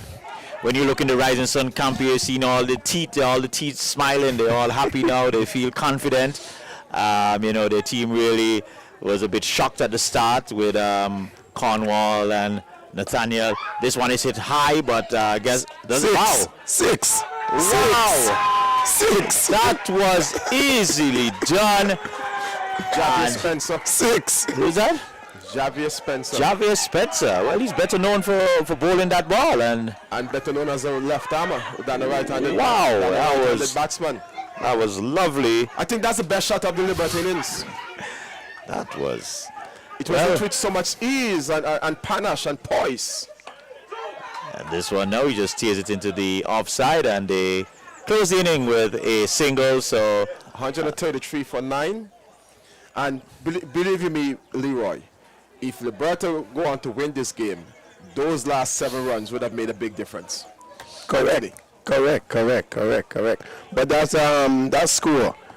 That's not really a winning score. Liberta would have to start well with the ball, and if it is that the Spartans should get off, on an early break, scoring some quick runs in the first, let's say 5 overs, it could be some trouble here for the Liberta Blackhawks. well, I guess the Blackhawks will say, well, no problem if they start off fine, just like we did. We started off fine, but we fell away. But let me just quickly run through the scorecard. The I-Roots, they started with Wilden Cornwall Sr. and Amar Nathaniel. And Cornwall, he was first to go. He was caught Benter, bowled Owen Graham for 5. Nathaniel, he played a nice little cameo. He was very positive, looking to score at every opportunity. He was caught Benter, bowled Kerry Mentor for 33. Kerry Magore, he had a nice little partnership there with Kofi James. He only made 12. And I think the star of the Liberta innings, we would have to say, Roots would have to be Kofi James. Really played some real wonderful shots, played some real cricket shots, and really looked a part out there. Yes, and nice square 50 as well. He showed some good confidence, played some very good shots as well. And, that's Kofi James. He's a first-class player. He would have had centuries at the first-class level. So at this level, we're expecting him to, come and show that he's a notch above the rest. And that's what it's all about. So he was caught. Darren Benter bowled Owen Graham for 50. Joshua Thomas, he was LBW bowled Darren Benter for 3. Tariq Charles, he was bowled Darren Benter for 4. Kadeem Phillip caught Darren Benter, bowled Tazlo Allen for 8. Brent Joseph, he was bowled Owen Graham for 8. Ian Gore, he was caught Dylan Wills, bowled Tazlo Allen for 1. And the not-out batsman, Javier Spencer, hit a wonderful 6 there off of the preliminary delivery there. He made 7, and Elvis Weaver Jr., he made 1. Bowling for the Rising Sun Spartan, Owen Graham, he had 4 overs, 30 runs, 3 wickets. Martin Singh, 2 overs, 20 runs, no wicket. Kerry Mentor, 2 overs, 14 runs, 1 wicket. Richie Thomas, 2 overs, 19 runs, no wicket. Darren Benter, who I believe would be the star of the bowling show here. He really pulled back the scoring rate, taking the wickets. He had 4 overs, 20 runs, 3 wickets. Yes, very good going. And as I mentioned before, Benter, would have been doing this for betters, from time to time. And, we expect this. I expect this from him as well, because he has been bowling well. And, in the finals, you would expect him to come up trumps. And he really deceived the Liberta Blackhawks batsman with the lack of pace, and in the outfield, taking a few good catches as well, safe pair of hands as well in the outfield. Most definitely. And Melvin Charles, he also bowled well in tandem with Darren Benter. I think when the two of them came on, they really pulled back that momentum there from the Blackhawks team. He had 4 overs, 19 runs. Although he didn't take a wicket, he played his part in that partnership in bowling, because as we know in cricket, partnership is not only with the batting but also in the bowling and the fielding. Yes, very good support there as well from Melvin Charles, just coming there and just putting it on the area, just keeping it tight, as you mentioned, it's support, and if you're bowling tight from one end, you want someone to come and support you on the other end, not really giving away any runs, and he did that. He wasn't taking any wickets, but he was doing the job that the Spartans required at the time. And Tazlo Allen, he bowled 2 overs, 11 runs, 2 wickets. So definitely the Spartans were not afraid to utilize the bowling artery. Looked like they used about 8 bowlers, if I'm not mistaken. 1, 2, 3, 4. Let me tell you there. 5, 6, 7. Yeah, they used 8 bowlers, so they really utilized their depth. I think they had to. At this, Liberta Blackhawks got off to a flyer. Nathaniel was really pumping that ball over. Then that partnership between Karima Gore and Kofi James again was another entertaining one, but we have to give the Spartans credit, as we have said. They really pulled this one back in the latter half. Yes, they really started a bit shabby in the outfield, looking really tired, as if everyone was doing construction before the game played, so they were a bit slow off the mark and everything, and in the end they really pulled it back. As I mentioned, the bowling of Darren Benter and Melvin Charles, they really held the stuff together for the Spartans, and it's going to be a good game, because that runs on the board already, and it's not such a big target, it's gettable. So if Spartans could start off very well, in the first 5 overs and getting some, good runs, a quick start, it could be some trouble here for the Blackhawks. And remember, in the preliminary rounds, as I would have mentioned, Spartans would have beaten the Blackhawks, so they would be, toughen up themselves, as if, we're going to knock them over again. Well, Iroots, we're going to take a little break, and we're going to come back for this enthralling second half of this game to see who will capture the inaugural Sir Vivian Richards Thursday League over 20 over competition.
your keys and get in gear with a car loan from ACB. Drive away with a loan that fits you. Get up to 100% financing and 10 years to repay on a new or used car. Plus, get a pre-approved credit card. So rev up and get in gear with the Simply Smarter car loan. Call or visit us or go to acbonline.com for more. ACB Caribbean, simply smarter banking.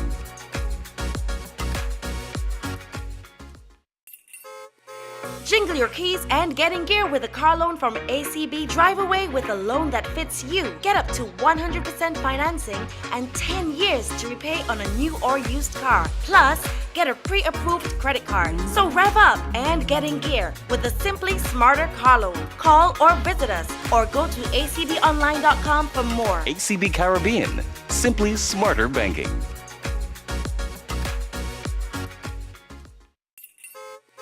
Jingle your keys and get in gear with a car loan from ACB. Drive away with a loan that fits you. Get up to 100% financing and 10 years to repay on a new or used car. Plus, get a pre-approved credit card. So rev up and get in gear with the Simply Smarter car loan. Call or visit us or go to acbonline.com for more. ACB Caribbean, simply smarter banking.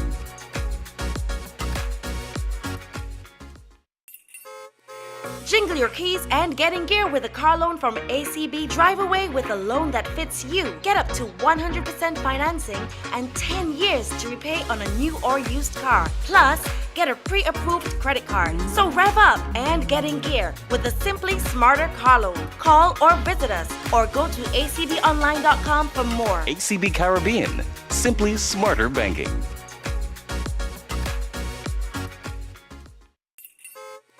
Jingle your keys and get in gear with a car loan from ACB. Drive away with a loan that fits you. Get up to 100% financing and 10 years to repay on a new or used car. Plus, get a pre-approved credit card. So rev up and get in gear with the Simply Smarter car loan. Call or visit us or go to acbonline.com for more. ACB Caribbean, simply smarter banking.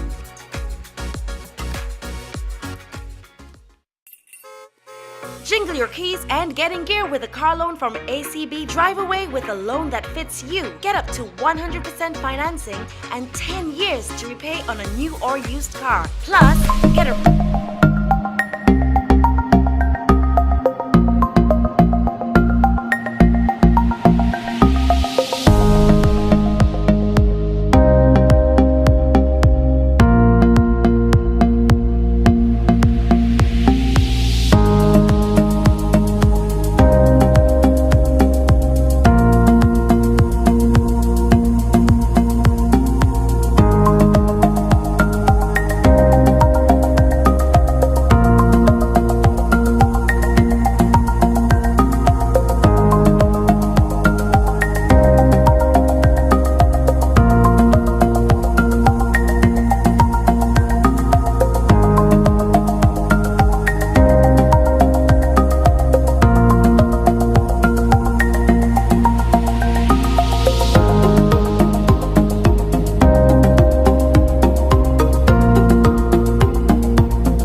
car loan from ACB. Drive away with a loan that fits you. Get up to 100% financing and 10 years to repay on a new or used car. Plus, get a pre-approved credit card. So rev up and get in gear with the Simply Smarter car loan. Call or visit us or go to acbonline.com for more. ACB Caribbean, simply smarter banking.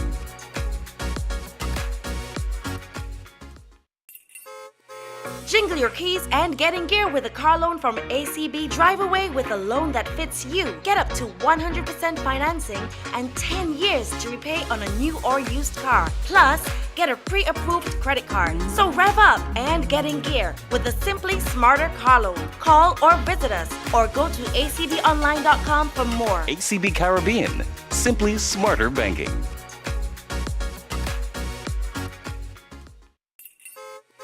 Jingle your keys and get in gear with a car loan from ACB. Drive away with a loan that fits you. Get up to 100% financing and 10 years to repay on a new or used car. Plus, get a pre-approved credit card. So rev up and get in gear with the Simply Smarter car loan. Call or visit us or go to acbonline.com for more.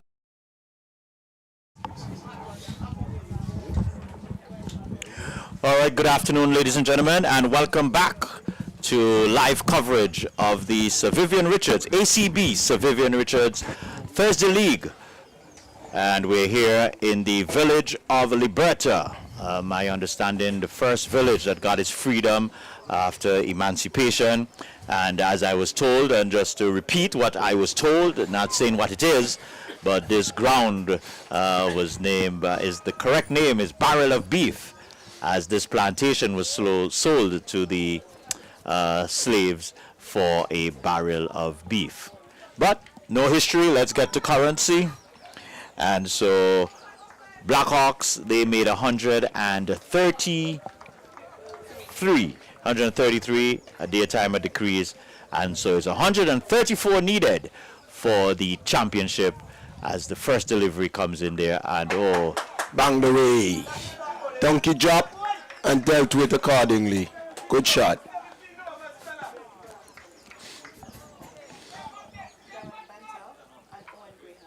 The bowler is Weaver.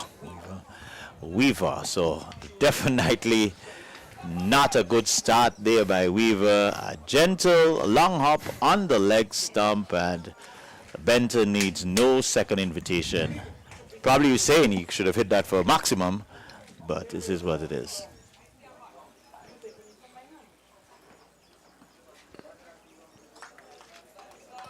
Better delivery there from Weaver.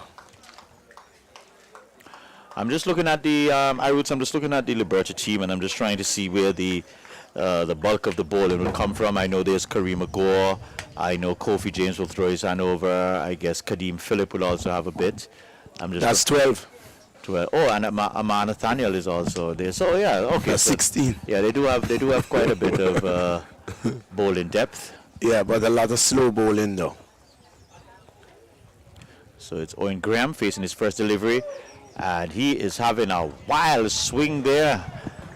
From that swing, I'm just imagining they sent him out as a pinch hitter. That's the only thing I could imagine. That was just a nothing shot. And remember, Baptist, you have the youngster here at behind square. He bowls a little off spin as well. The youngster number 6, Brent Joseph. Yeah, so lots of bowling options for Liberta. It's Weaver with the second delivery, a wide down the onside. So the Richardson chase is off. They are 5. 6 without loss. Well, just like the Rising Sun team, they utilized 8 bowlers to pull through their 20 overs. So I guess both teams do have depth in their bowling. Very good run in there. And more. Some shabby cricket there by the Blackhawks, you know. Are they trying to emulate what the Spartans did in their half on the field? That wouldn't be a good thing, surely.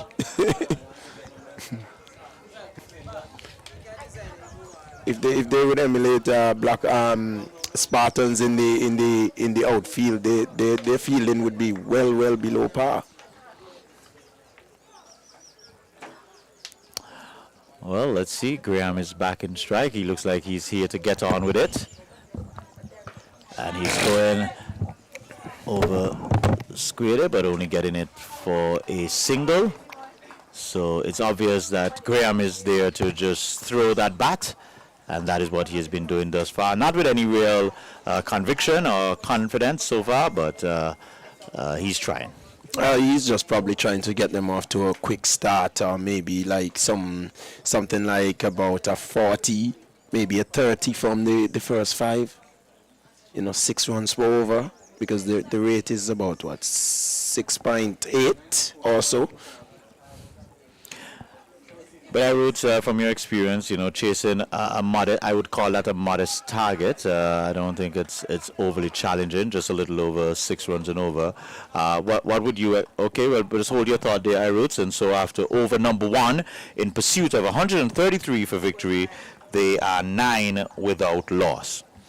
Not a bad start here from the Liberta Blackhawks. No, not Blackhawks, the Spartans, sorry, my bad. Not a bad start, good going, and they just need to continue pushing Liberta to the max, pushing them to the extreme. The Liberta Blackhawks, they're a top team, and they would have beaten them once, and trying to really beat them for the second time, and this time where it really matters. This is the time that really matters. This is the time you want to bring your A game out. Well, it's going to be Kareem Agor, and he has really had a good all-round season in the whole cricketing season so far. He has scored quite a few runs, and he has taken quite a few wickets, so his confidence is extremely high. I'm just still looking back at the Rising Sun approach in terms of sending out a pinch hitter for a score of 133. I'm not too certain if, that is really the required approach, but... But Graham is a batsman who usually opens in T20s. But instructions might be to do the pinch hitting. That's what you're saying, Leroy? Well, from the approach I saw from the first couple of deliveries he has faced, he has been having his head high and just having an almighty whack. So I'm only imagining that is the instruction. Go and hit the leather off of the ball. But let's see how he treats, how he approaches Kareem Agor, left arm around.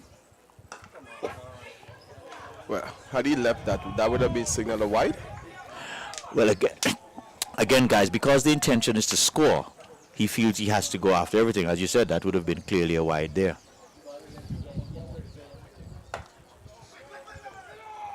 Again, he's playing a forcing shot off the back foot, maybe when he should have been on the front foot and maybe just stroking that with the face of the bat into the Yes, gap. and just trying to get one, just try to rotate the strike there. Just push it a bit to Wilden Cornwall's left, just ask him to move a bit.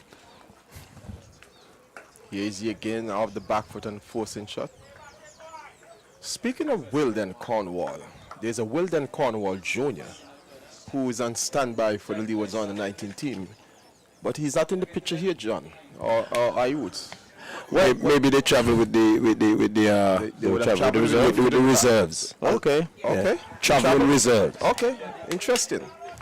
Because one of the things I was a bit concerned of, I know Polo has played a few games, but even seeing Igor, yes, it's good to see these guys, but I'm saying, hey, we're the youngsters. I would expect to see the youngsters out here, but as you said, maybe he's traveling. And this one, Benter is showing the full face of the bat and just helping that over the man in the mid-off position, and 4 runs there. So 4 good-looking runs to Darren Benter, and we know Darren Benter can be a very destructive batsman when he gets in his glee. Yes, correct. You wouldn't want him to get in that sort of mood, too early. And I'm wondering, why is it that Spencer didn't bowl this particular over? 2 pacers opening the attack. There's a loud appeal, but umpire more not interested. That looks like it was going down leg from here. And so 2 overs in the bag. Rising Sun Spartans in pursuit of 134 for victory. They are 14 without loss. Yes, as I was saying, I'm wondering the ration behind not giving Javier Spencer the second over of the inning, opening it with 2 seamers rather than a spin and a pace. You see what is on offer for the 2 pacers, and then if nothing is happening, you just make a quick change. Well, my reckoning is that Spencer is better from the far end as opposed to the pavilion end. Oh, so both seamers are better from the opposite end? Yes. Okay, all right, I got you. Well, so it's going to be Weaver Jr. to continue, left arm over. And here is Graham. Oh, that was close. That was close. A direct hit would That was suicide. Had it hit directly, It would have been gone. Benter would have Benter Benter, would have been back in the pavilion. Yeah, that well, both teams are showing some identical traits. We saw that sort of running also from the Blackhawks in the early part of the innings too. Nathaniel's scraping home a couple of times. So let's see how it progresses here. That's a wide down the onside. Not disciplined at all is Weaver. Not disciplined at all, and he has a good offside feel. You know, and whenever he pitches it good, you know, he gets a little movement as well. You know, left arm and the breeze coming across from east to west. You know, just, you know, give him that extra assistance.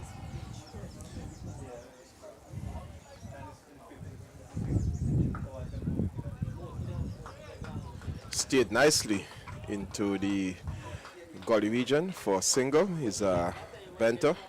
And I tell you, if Benter and Owen Graham don't get on top of this bowling and Liberta dig their heels in with the bowling attack, we're going to be here for the long haul, because Liberta is not going to give up by any stretch of the imagination.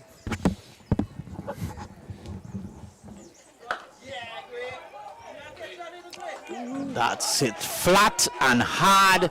The fieldsman there on the wide long on boundary probably thought he had a chance there, but that was hit with some power there by Graham there, finally getting onto one, and the first maximum of the innings, and the ACB Caribbean maximum there, and so the score goes up to 23 without loss. We're still in over number 3. It's not a particular good delivery there from Weaver, you know, just a bit too full there.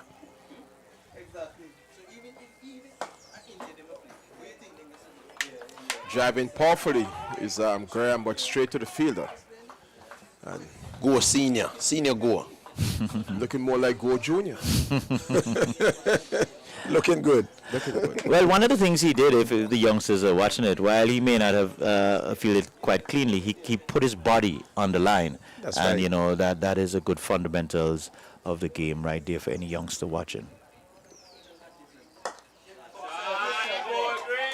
Well, that was a full treatment and full measure to it. And there was Graham getting down on one knee and hitting that one between cover and extra cover, or cover and mid-off for 4. Yes, and Weaver guilty of overpitching quite a few times, and, you know, being punished, you know, so you should learn something from those 2 last deliveries and just pull it back just a little bit, you know, so you allow the ball to do its thing. I think he's struggling a bit. He is not really bowled. The length is a trouble, but even the line he's bowling, some of them are outside the off stump, some are just on the leg stump, and I think he needs to find a particular groove where he wants to really touch that ball down. No. Steered nicely by Graham, and was it Kareem Agor coming across to his right, and might have just maybe seen the ball going past him as opposed to coming around to save it, and a single nonetheless to Owen Graham, and the score moves on to 28 without loss at the end of over number 3. Next over. Yeah, Gore, if you notice, Gore was moving to the weaker side. Even though he bats right-handed, he threw the ball with the left hand, so he was moving to the weaker side, so that's always a single. And you'd expect Owen Graham would know that. He should. He should know that. I think what happened is Gore did a little good decoy. He was looking to attack the ball, but he wasn't really in line with the ball. So from the attack that Graham probably saw, Graham probably said, "Whoops, not me here." But I'm saying even if he went across to his right and he picked it up with his right hand, he would still have to change it over to his left hand to get it in. So it's still a single. Well, it's Gore again from the pavilion end. And there's a chance for a run out here. A nice direct throw, but Benter is very quick. And so another single. Yes, a very quick run in there. Very good run in there as well by the 2 Spartans batsmen in Darren Benter and Owen Graham. Owen Graham. Good going.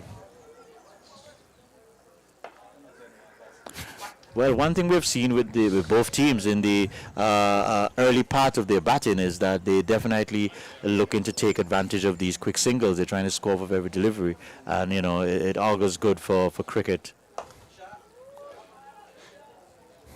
Okay, so why is it that when the field is widely spread, you're not getting the singles, or you're not looking the singles? You're looking the singles when the field is close in. 30 without loss. Graham again with his trademark white pads. Always a contrast to see Graham in his white pads as opposed to a colored one. And then you have now Benter with his mustard pads and maroon helmet. Or is it burgundy? What's the color, Leroy? Maroon or burgundy? I'm going to pass on that one, Colin. But something that's interesting, Colin, I think the last time we were at the Mahaiko Cricket Ground, it was Benter and the skipper, Kerry Mento, open in. And this time around, they've decided to go with Owen Graham. Quite interesting, but we'll get back to that shortly as we, at the end of 4 overs, 32 without loss. Jingle your keys and get in gear with a car loan from ACB. Drive away with a loan that fits you. Get up to 100% financing and 10 years to repay on a new or used car. Plus, get a pre-approved credit card. So rev up and get in gear with a Simply Smarter car loan. Call or visit us or go to acbonline.com for more. ACB Caribbean. Simply smarter banking.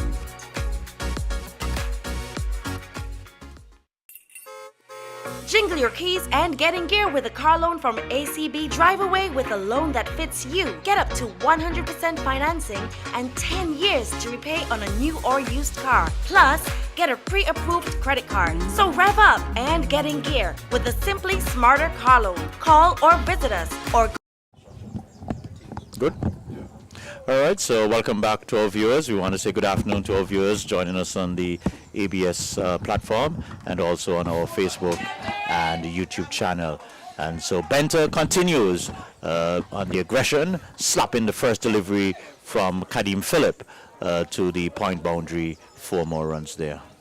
Yes, a good shot there from Benter, and on this field, you know, you get value for, you know, your good shots, you get value for it. I like that. Well, definitely, the Blackhawks, they need a wicket now. They need to stem this flow, stem this momentum. Another quick single. And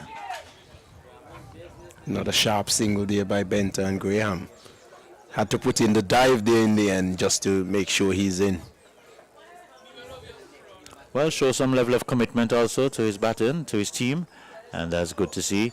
A veteran still showing that level of commitment. And this one is hit well. This is gone. This is a big one, the biggest, I think, for the afternoon, and that goes way over the mid-wicket boundary for a maximum. And so the score rushes on to 42, 42, 43, 43 without loss. Yes, another big shot there from Graham, you know, just over cow corner area. You know, that one was slowish from Kadeem Phillip and had a lot of air on it, and it was dealt with severely there by Graham. You don't want to give him too much of that.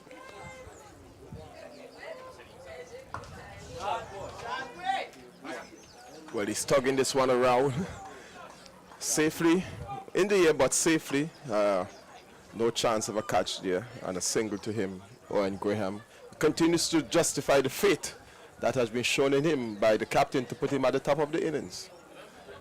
Sports, much more cricket, is all about strategy. Yes, and I thought you said he came in as a pinch hitter, but... No, I was asking Leroy if he's suggesting that. Well, I'm still saying he came in as a pinch hitter. I see his intention is to take advantage of the power play. He's been really putting the kitchen sink at it, and he's been doing the job that has been asked of him so far. Okay, so the pinch hitting is coming off well then. So far. Okay. I know it's still early days, and good fielding there by Curry McGowan. Very good feeling, because that one went like a rocket. Yeah, whereas it's on to go on to win this tournament and the championship. will be this be the first time in maybe 2-3 decades that they win in a championship? Correct, because I never heard of Rising Sun winning any championship. Never ever heard of it. So in my entire life, it would be the first time. And What you heard may not necessarily be what it is, but as you said, what you've heard. I've never heard of it either, so... and let's face it, Rising Sun has been one of the traditional clubs in Antigua. Rising Sun, St. John's, and so on. There's no longer St. John's. They're not even a St. John's playing field anymore. So I remember the days when I used to go to school and I used to play youth cricket right there where the car park is, and lots and lots of people. The car park big or the crowd. car park? Which? That's where I played my first school league game, right there, that car park. East Bus Station. East Bus Station, yes. So that's not a Better car off park? in East Bus Station than the car park. Well, Colin, you would have a better insight on it, so we'll have to take I your don't. word for it. The only insight I have about it was East Bus Station, and cricket and football was played there, and spectators will come around and watch an afternoon of cricket or football and enjoy themselves. Well, Kofi James is coming on, and Graham is making no hesitation, inviting him into the bowling attack, lofting him straight down the ground for 4 more runs. Yes, a very good shot there from Graham. One bounce, back past the bowler, back over the bowler's head, and one bounce into the boundary. Nicely timed as well, because there wasn't much force or power, or I should say force behind that one. It was just nicely timed. Well, one thing we could say with this approach by the Rising Sun team, it has definitely put the Blackhawks on the defense. They now have to rethink their strategy. They now have to recalculate how they're going to approach the balance of this game if they're going to defend their 133. Well, they are under pressure here now. The skipper is. This one is... That's 4 runs. That's 4 more runs. It was sliced away, not the intention he was looking for in terms of the way the ball ended up, but it was still hit with enough power, and the slice took it away from the fielders, bisecting them for 4. Exactly, and as I mentioned before, the ground is very good, for stroke play. So as soon as it touched the turf, it just sped away. Well, Kofi James definitely getting a rude invitation into this bowling attack here. I think the batsmen have targeted Kofi James. I think the strategy by the Rising Sun team is to get at him as soon. Don't let him settle. If I'm reading it correctly. Well, it seems that way because the first delivery went away.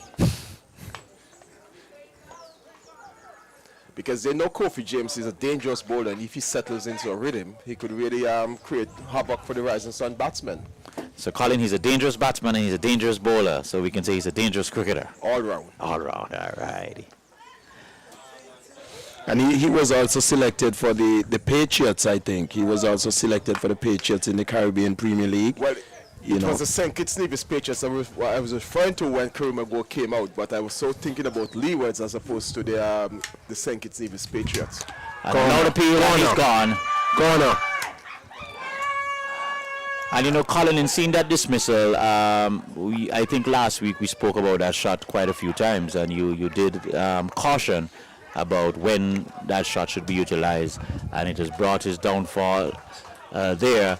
But a good partnership for the opening pair there. They had a partnership of 53. Wow, the 50 came up. And so Benter, he made 16 there. So good breakthrough, one that's well needed for the Blackhawks team. Yes, and sometimes when you're batting, you need to watch and understand exactly what is happening. Because here is it that Graham would have already done a good job on Kofi James. And to close out Kofi James now, you wouldn't want to give him no wicket. And this was his final delivery. And rather than playing a top shot or defending it, try to do something out of the ordinary and gifted his wicket away. Yes, I think there are too many soft dismissals that Darren Benter has experienced in his relatively short playing career, if I can put it that way, or his playing career. I think, and as you say, you're either going to hit the ball or you're not going to hit it. You want to get bat onto ball, hit the ball. Exactly, and you're top batsman, and here is it. Look at the fashion in which you're out in. Come on. Well, the new batsman to the crease, he's on the non-strike end. Junior Henry. So the captain, Kerry Mentor, going down the order. So showing some depth in the batting here. So it's going to be Graham against Kadeem. This one is nicely stroked into the offside there. So a single. Well, it was good that the batsman coming into the striking position was not backing up, because had he done so, he'd have been a goner, because that was a direct throw and hit and struck the stumps. Okay, just a point of well, let's say information, and we're hearing that we won in 2019, so Spartans would have won in 2019. Not certain if it's this particular. I'm not certain if it's this particular competition. John, if you're following the commentary, can you let us know which competition the Rising Sun Spartans would have won? Also, Enots Jr. saying blessed Stacy. Don't know who he's. And Enot is also asking any prediction for the outcome. Don't blame him. He didn't know. Let's go Spartans. We're winning this one. This is our second title we're going for. Oh my. That was a terrible mix-up between three fielders. The wicketkeeper, Weaver, and young Brent Joseph. No one said it's my ball. Everybody looked at each other, everybody went after it, or the three of them went after it, and none took the responsibility to take the catch. At the last moment, the wicketkeeper stuck out his right gloves, and then Weaver left it all alone, and Brent Joseph just said, leave it myself. Poor cricket. I just want to say good afternoon to Dallas Thomas. I think Dallas is all the way in Australia. Yeah. In Australia. Yeah. He's saying good positive running by the two batters. Really good to see. Singles in this run chase is very important.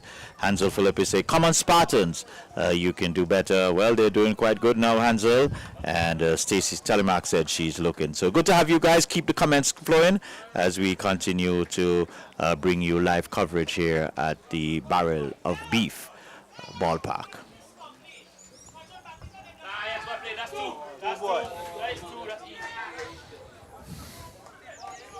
Well, there's a lot of encouragement for the Rising Sun batsmen coming from the pavilion, and rightly so.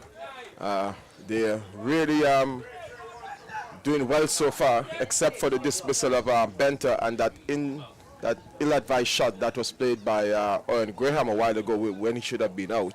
They're really doing 59. well. 59 for one and weighing over.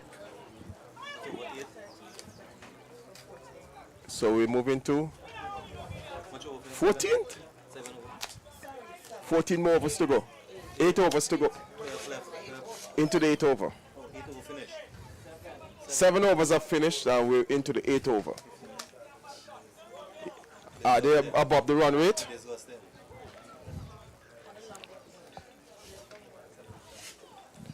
What's the comparative run rate scorer?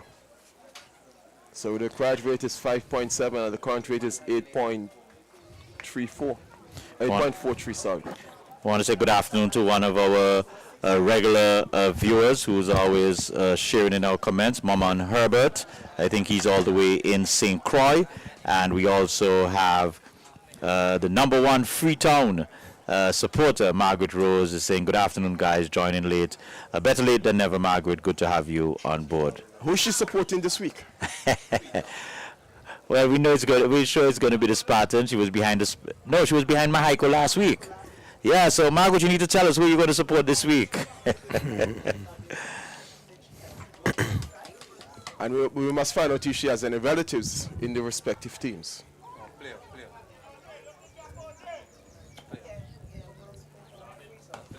Give it away again. Another opportunity.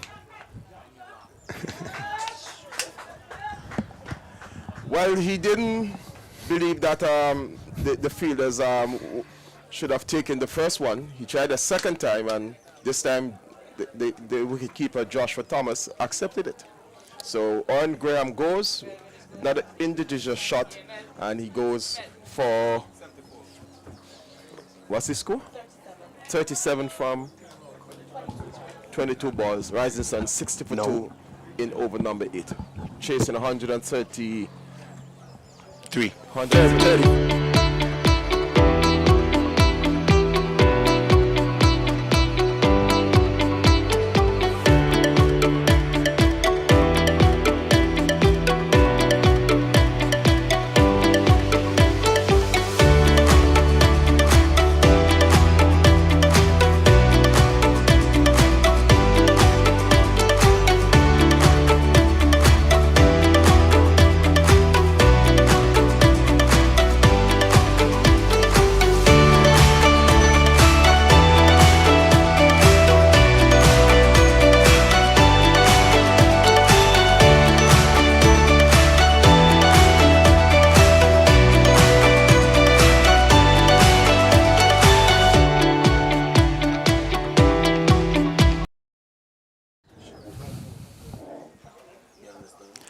What's the name of the new batsman?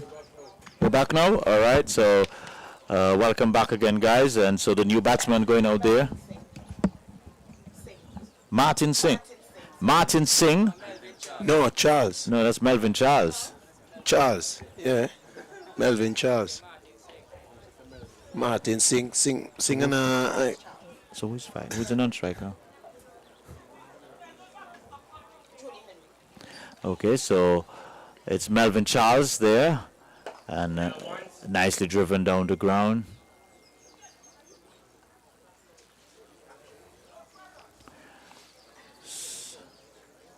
Junior Henry. I'm not certain if he's faced any deliveries yet. Been there for a couple of minutes.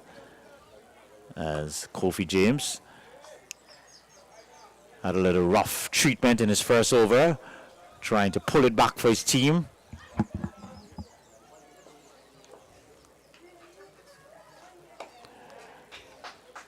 It seems as if the test match starting here now.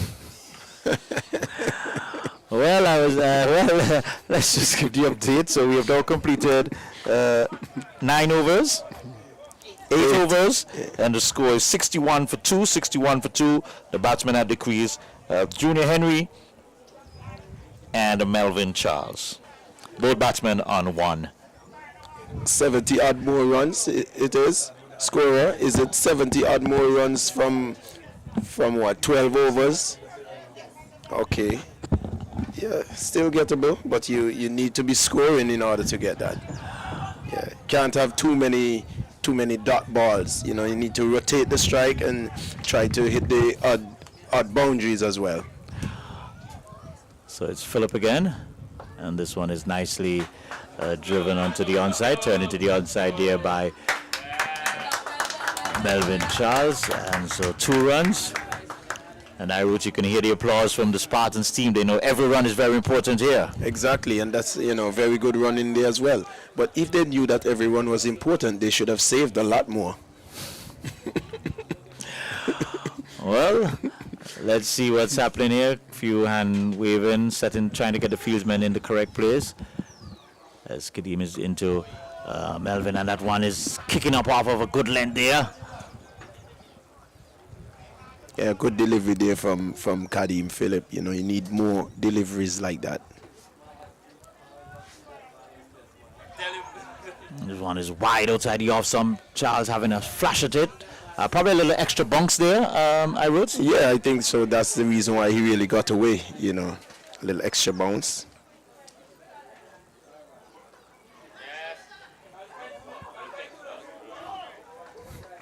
Again on the pads, and this one is turned into the onside, just back with a square, back with the umpire there, and so another single to the scorecard, and so the score goes up to 64 for 2.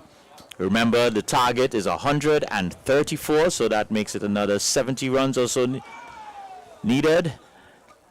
And you could hear the oohs and the ahs in the Blackhawks camp now. I wrote they're thinking this is their moment, this is their time now. Yes, and if they could really get a hold on to it right now and keep it tight, build some pressure, it could be theirs. Well, Kadeem Henry trying to get a breakthrough. Kadeem Phillip, sorry, and half-hearted appeal there, but umpire Melissa Laurie not interested. And so We have now completed over number 9 in pursuit of 134 for victory. They are 64 for 2, so exactly 70 runs needed off of 11 overs. 70 from 66 balls. I Roots, whose corner you're in here? Well, I'm really not in any corners yet because, it's still a little bit more, still haven't reached halfway stage as yet.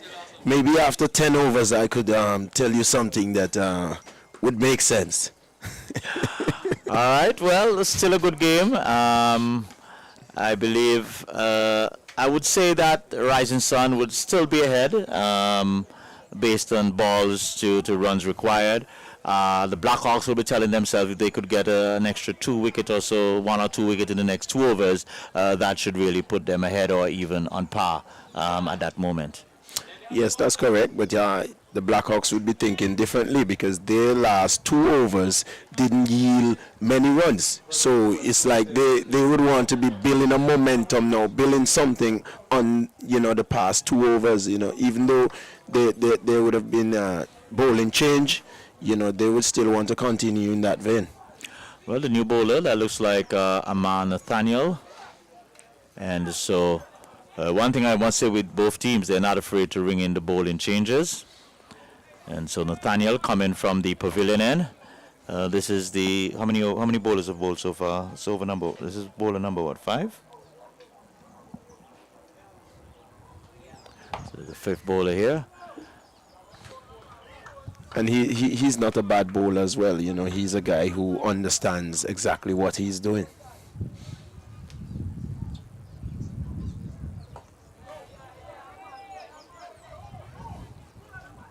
First 2 deliveries, dot deliveries, building pressure. Well, the Blackhawks trying to climb back into this game. The Spartans had a good start, getting the 2 opening batsmen. I think big relief for the Blackhawks here.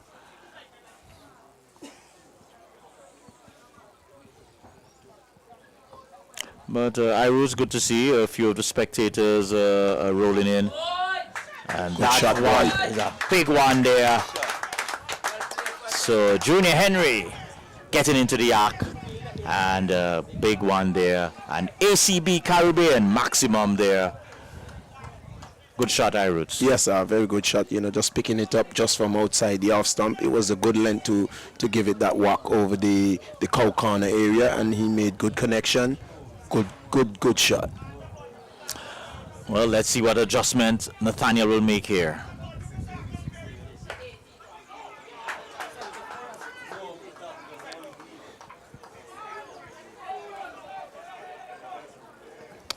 It was a full toss there, but Henry really could not take advantage of that, but getting a single, so just keeping the scoreboard ticking over.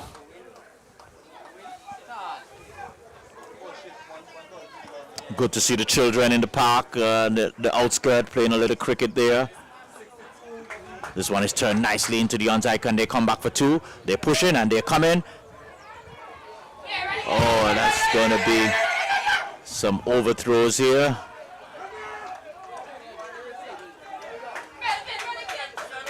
I was just going to say good effort there by the man coming in from back with a square there, but then he overthrew the keeper and gave an extra run there. So at the end of over number 10, in pursuit of 134 for victory, they are 75 for 2.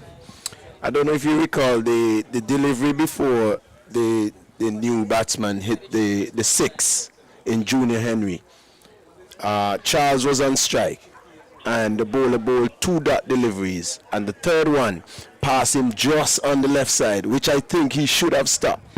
And because he didn't stop that and gave away a single, the new batsman went on strike and hit him for 6. You understand?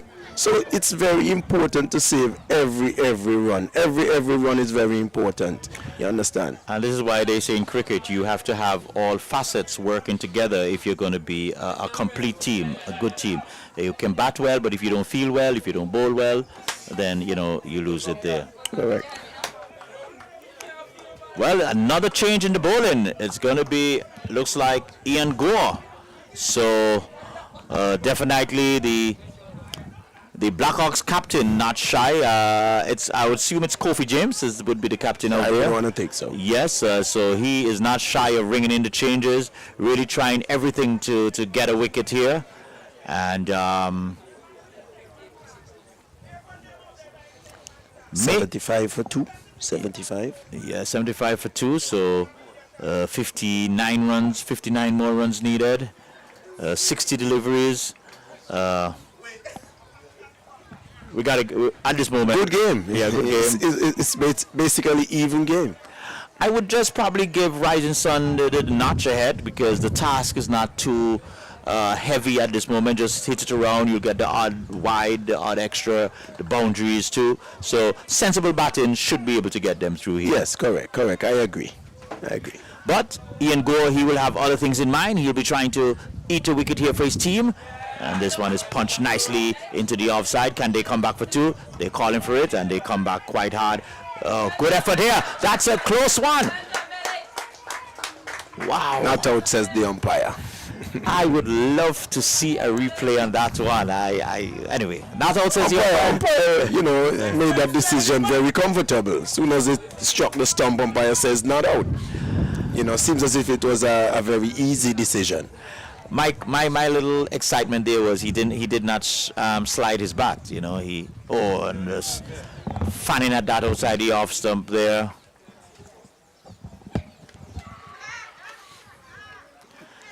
Yeah, I was my little temper there was saying he didn't slide his bat, so I was just wondering if it was a iffy, but we're past that. As I roots, he'll try again for his team. This one is driven off of the twin of the bat into the offside and can't get a run. It's interesting that Ian Gore, for whatever reason they call him Columbus, is in the attack. Very interesting. Colin, you should be able to tell us why they would be calling him Columbus. Is he the Columbus of the Liberta team? Well, let's see here. He's trying to be the Columbus. He's trying to bring it home for his team, just like Columbus brought all these islands to Spain, so they say. So he's trying to bring this one home. He's trying to get Melvin, but Melvin is trying to keep his team in there. They're running the singles, getting the odd boundaries. So good game at this stage.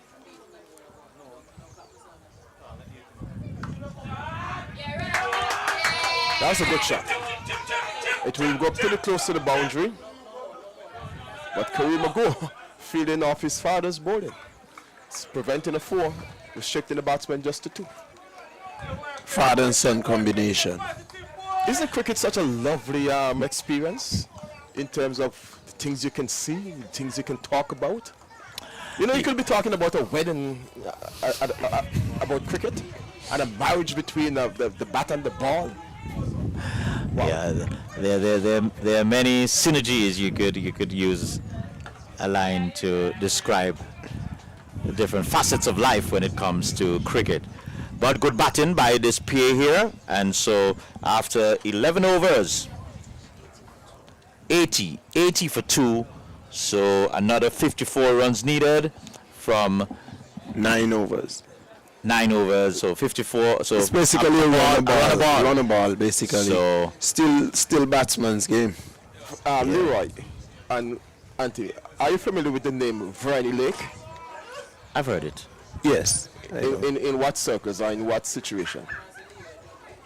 I'm on ear, so I don't want to say what I'm not certain of. Liat. Okay. She was a group desk coordinator. And if you look to your left, under the tent, you see her there in a black and white blouse. Along with Okay. Yes. She's ever present at cricket matches. And we want to say hello to her and her companions. Oh boy, I'm getting old. I'm not remembering the name, but she's synonymous. Her friend is synonymous with tropical shipping back in the 80s and 90s. It will come to me. There are 2 sisters along with Vernie Lake, and we should point them out.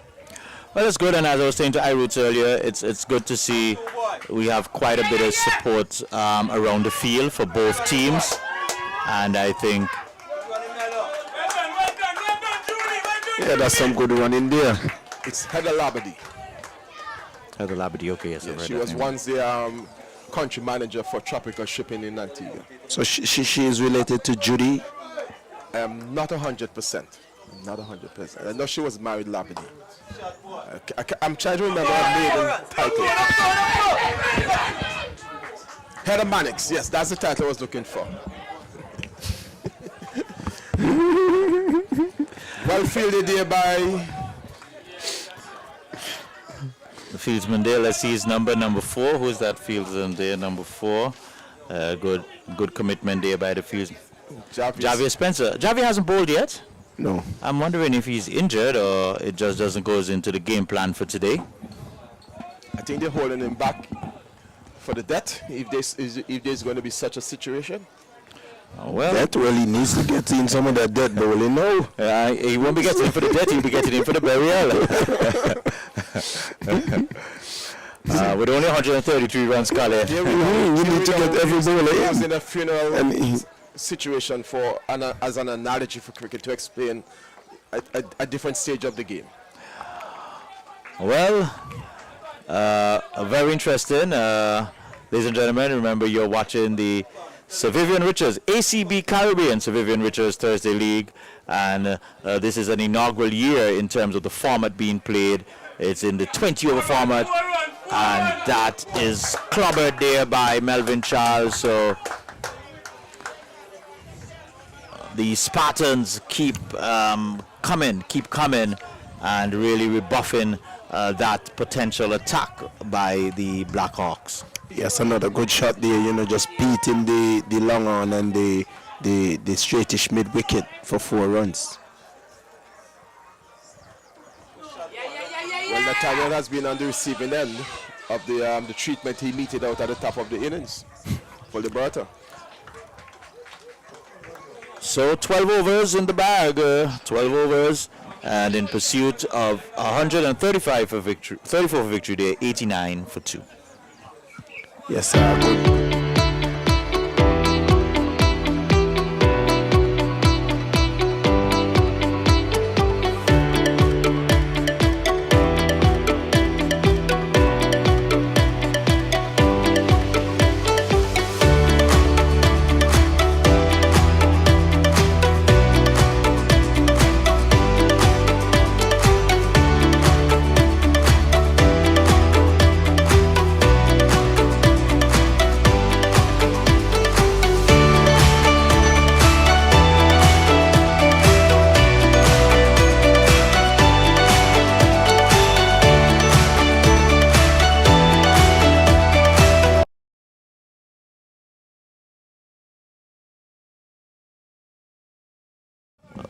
Igor is going to continue from the, what end is that, Colin? Is that the village end?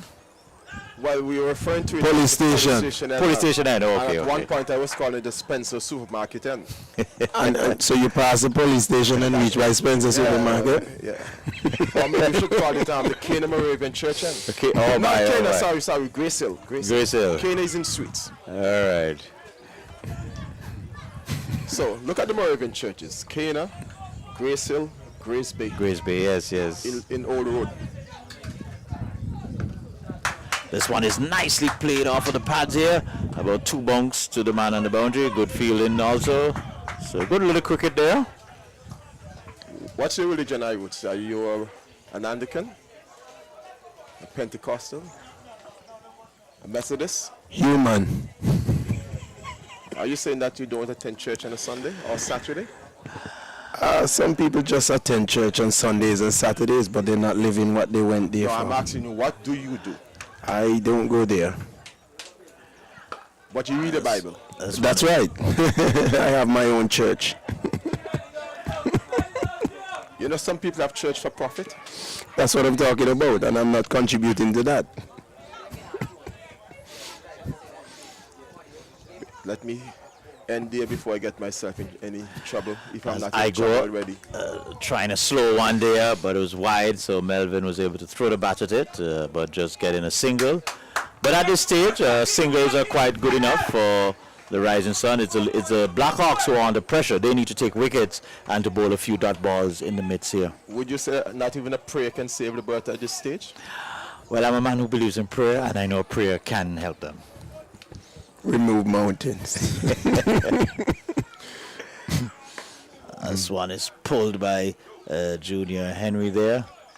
Been batting for a while, not been very quiet, odd shot here and there, but at least he's staying there with Melvin and giving that support as needed. Yeah, which is very much needed at this time. You know, just rotating the strike is less than a runner ball and no need for any big risk.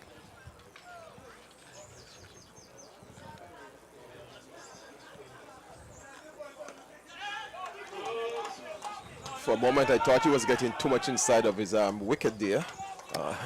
For a moment, I was wondering what was that for. You're in a healthy position.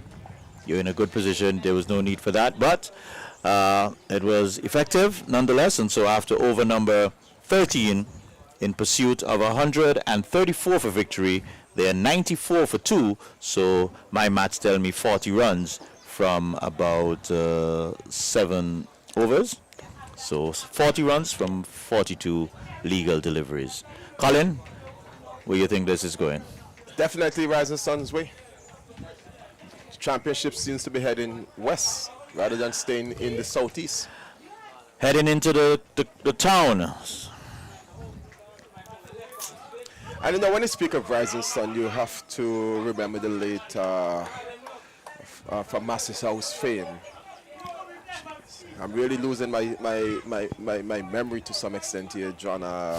Felix Phillip Oh, yes. has been one who I heard has that always name, been yeah. around Rising Sun and has been there when all the former stalwarts would have gone. He was there doing everything, scoring, preparing the pitch, encouraging players to keep the name Rising Sun alive. And then in the late, maybe the last 10 years or so, Wayne Hewlett along with John and now John Archibald have come around and really have given Rising Sun some impetus, along with the players who are here playing today. And, you know, just speaking about John Archibald, I think some credit has to be given to him too, because when you look at the Rising Sun team at the moment, it has some, if we want to say, paper stars in terms of Duran Benter, Owen Graham, Kerry Mentor, even Melvin Charles. And so it's always a challenge to manage these egos and these expectations. And so far, it appears as if he's been doing a good job. And so another boundary there again. So Junior Henry teeing off. He seems to fancy the bowling of Kofi James. Loves to tee off on Kofi. And so 4 more runs there. But guys, just saying, you know, John Archibald must get some credit for really shepherding the Rising Sun team thus far into the finals, and so far looking like if they're going to be capturing this one here. Certainly, he has done a good job with the players he has at his disposal. So what is needed now, John, is a youth development program. Out card. He takes it, well judged there by Gore Senior, running around, well, not Gore Senior, well, the senior Gore, but not Gore Senior. And he held it well. It was dropping in Can you explain those adjectives? Go senior, but not the go senior, the senior go. Well, his son doesn't carry his first name. It's Ian Gore and Karima Gore. But he's a senior in terms of being the father to the son Karima. All right. So our viewers would have gotten that explanation. So Junior Henry, I-Roots just probably getting a little bit excited after hitting that 6 there and trying to duplicate it again, but only skying it for, in the end, a relatively comfortable catch to Ian Gore. When he could have just worked that and, you know, take 2 runs just behind, you know, on the onside, because there was no one behind there. He could have just, you know, just getting inside the line of that delivery and just working it and taking 2 runs, and, you know, you're closer to home. Well, he seems to be a player that plays for the glory. It's either all the glory or nothing. So he hits a couple of 6s and looks like that's his game. Maybe just teeing off on the ones that he likes. But it leads to the advent of the skipper, Kerry Mentor, and I know the Rising Sun team would be looking forward for these two to bring it home. Blackhawks, they need more wickets. They need more wickets, and they need them in a hurry. Yes, and sometimes these are the sort of shots that could, really cost your team, because who knows? Maybe, Kofi would start to get in his thing in order and then start to, take some quick wickets, and then whoever comes after continue in the same vein, and, things change. So James will try again for his team, and this one is down the onside and swung away. Has it gone over the ropes? Six now signaled by umpire Bertil Baltimore. ACB. The confirmation from Miss Laurie. ACB Caribbean maximum. Big shot. Big shot. Yeah, bad delivery as well. Short down the leg side, and Mentor need no invitation. His first delivery facing, and we know him. He's a sort of entertainer as well. 105.3, and this is over. We're in the 14th over, so 29 more runs. well, I believe the fat lady is beginning to get herself in position. Colin, I was just going to ask you about the flat lady. Where is she at this moment? Verbal fat lady. We're looking around, and I believe most of the Liberta spectators would have already said goodbye, but no, they're still here, still giving moral support. Well, we have to give the spectators credit. They have come out. They've supported both teams. When the Blackhawks were seeming like they were on top, you heard the vocal support.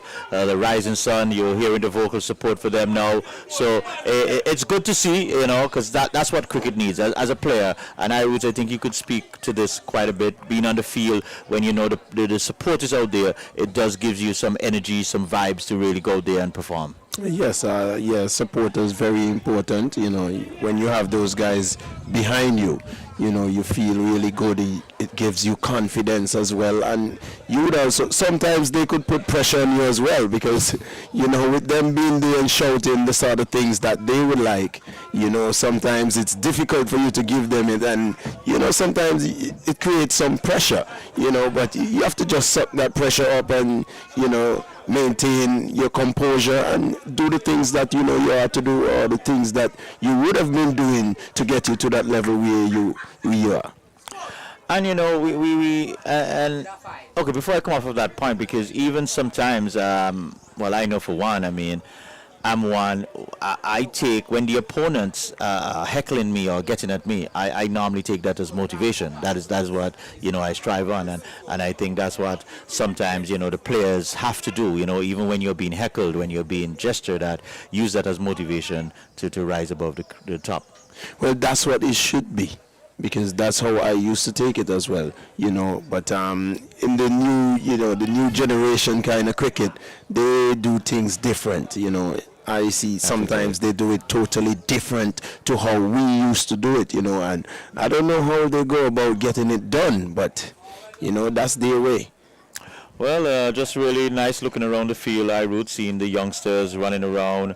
One of the talk we have a lot about the youth violence and stuff like that, and it's just good to see when the youngsters are on the play field just really entertaining themselves in a healthy manner than getting involved in any nefarious act. Yes, and with these youth crimes, I think all this starts at home, you understand? And if you don't have the mothers and fathers playing their role, you understand, this is what you will happen.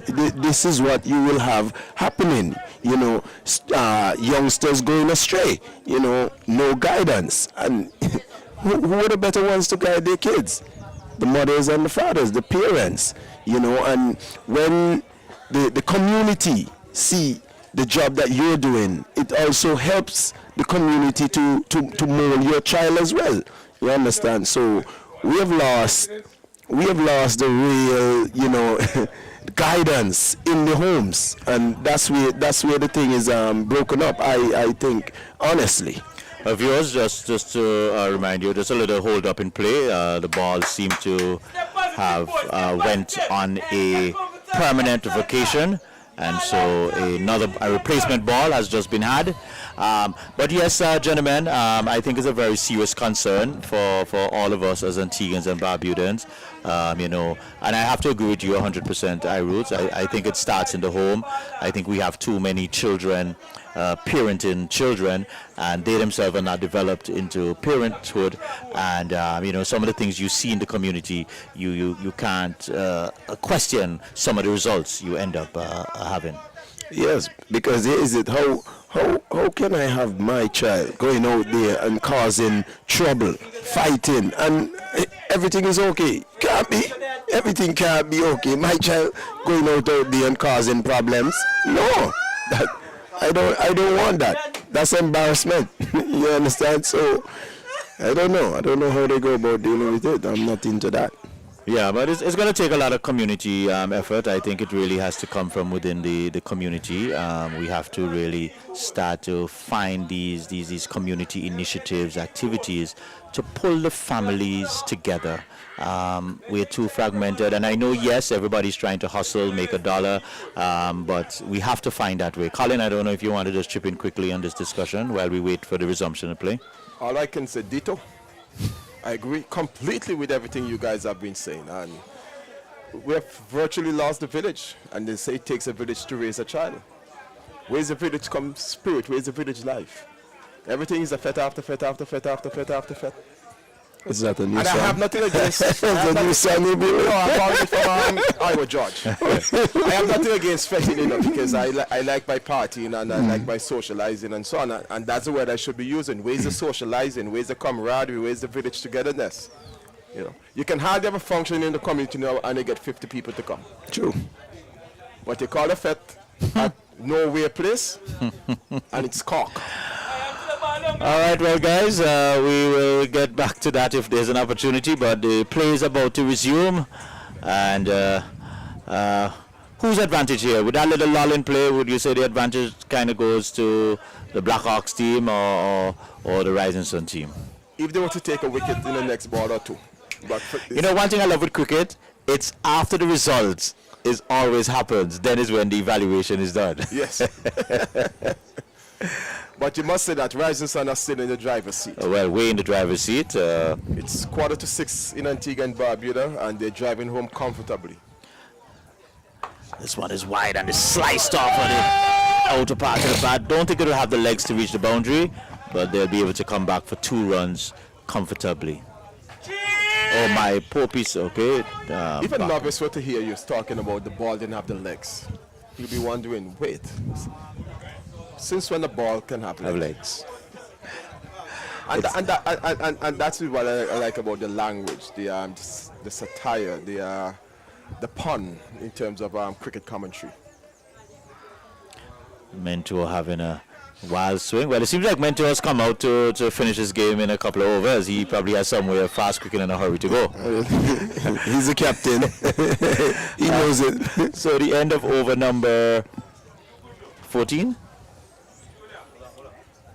At the end of over number 14, 107 for 3. So 6 overs remaining. My maths tell me 28 runs. That's how it goes. 28 runs back, left, 36 deliveries. Very easy for the batting side. It's for them to lose from here. Everything is already in their favor, and it's for them to lose from here. It's for them to give it away from here, because it's easy going here for the Rising Sun Spartans. Point of correction before you come in there, Colin. It's actually 27 runs needed. It's 27 needed and not 28. Well, 1 run could make a big difference, as we saw with West Indies against, who was it? South Africa? No, Ireland. Ireland? Oh, you're talking about Netherlands, sorry. When they had a ball off. What, the power play, the Super over. The super over? Oh. That was a... Anyway. So tell me something about that. I didn't understand exactly what happened there, because, okay, after this. So this looks like, is this Kareem Ago? Yeah. Yes.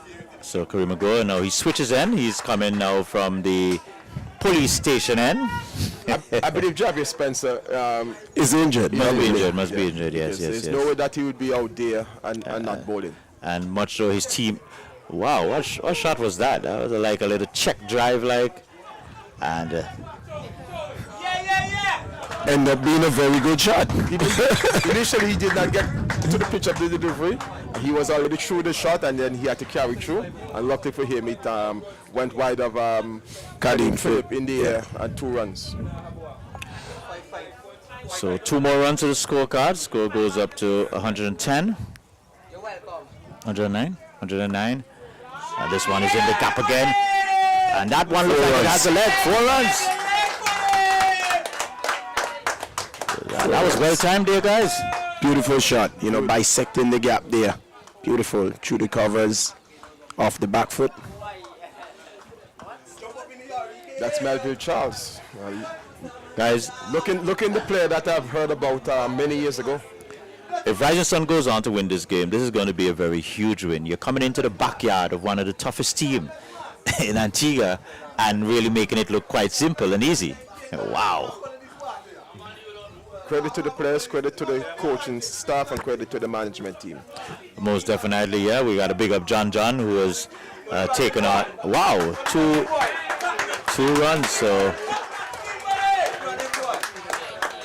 But how is it you have the oldest man on the field saving the boundary? He should be in the circle. One of the younger guys should be on the boundary trying to save save the boundary, cutting the twos into ones.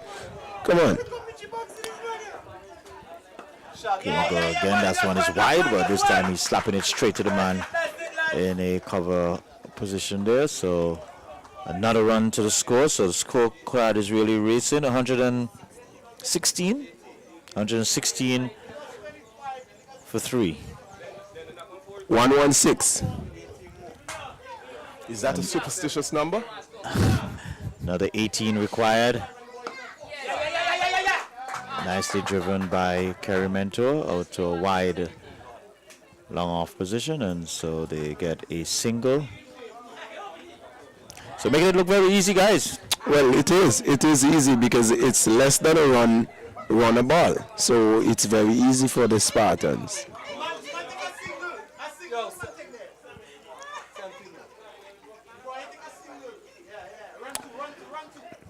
If they should lose it from here, it will really be some bad cricket by the Spartans.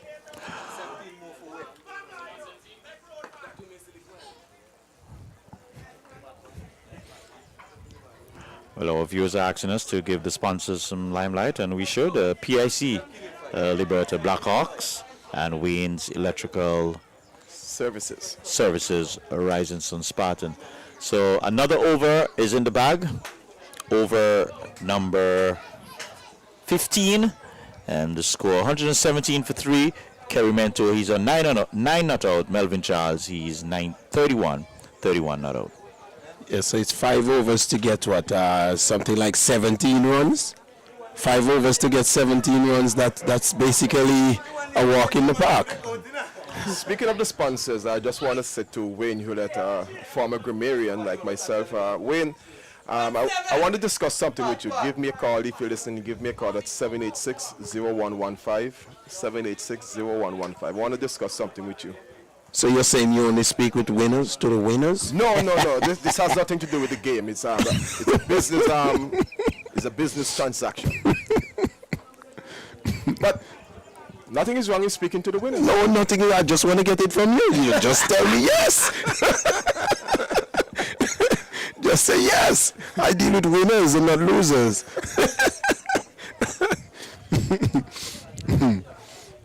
So for the 42 years, I believe that this Thursday League has been around. It has really done yeoman service for Antiguan cricket and regional cricket as a whole, I would want to believe. And compliments to our first organizer, Taddy Arundel, the late Fitzroy Brand, Austin Richards, and Chubby Roberts, all those who have toiled in the vineyard, and to the main sponsor, the Antigua Commercial Bank.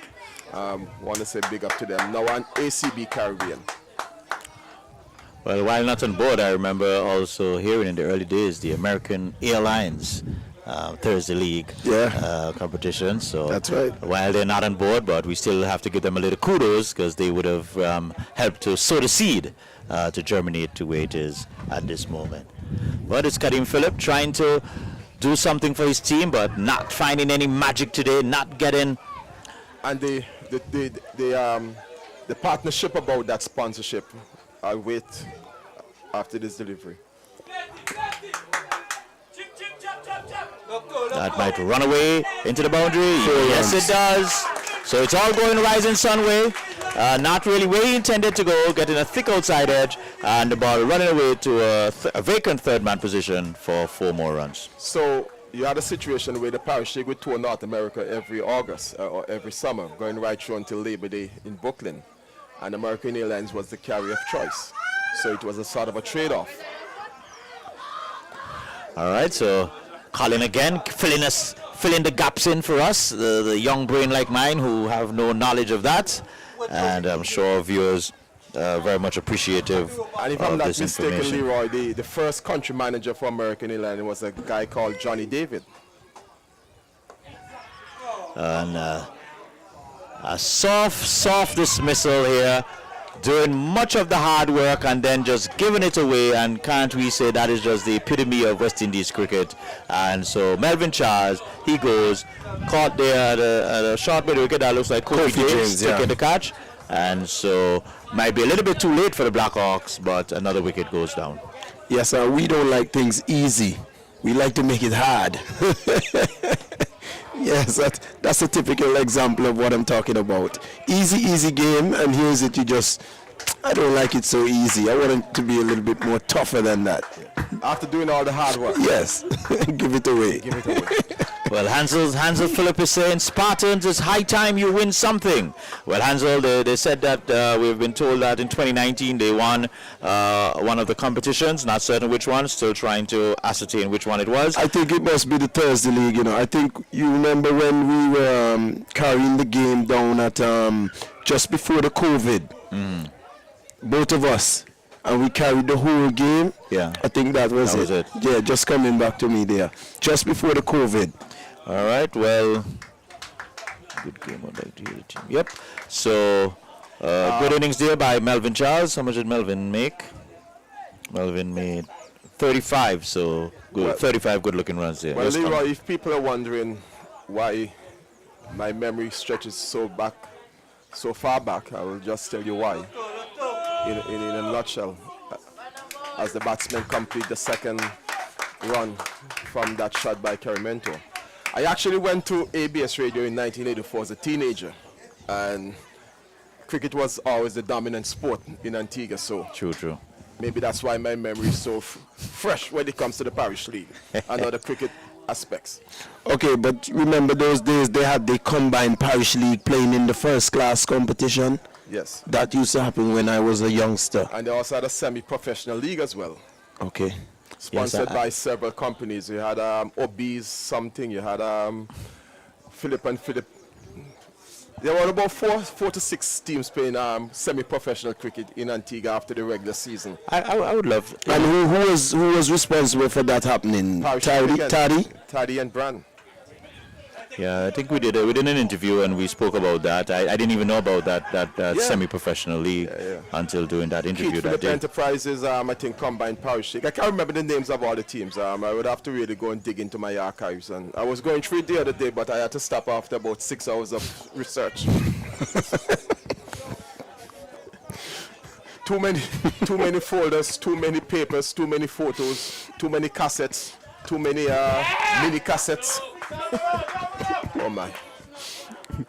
I'm going to have to employ a lot. All the medias. Well, the new batsman. I didn't even mention the newspapers. All the medias of information. The new batsman out there, that is Martin Singh. He joined his captain at the fall of Melvin Charles' wicket.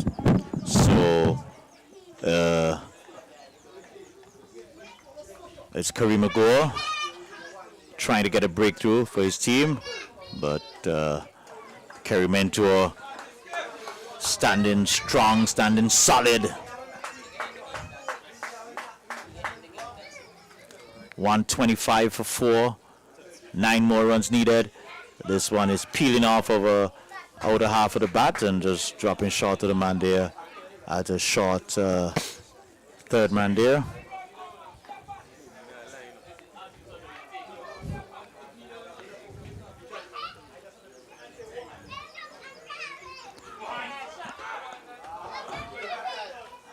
That could have been a wide there. I believe. Could have been, but so wanted to get bat on everything. Yeah, So 17 overs completed. 126 for 4. 126 for 4. So what, 9? 8. 8?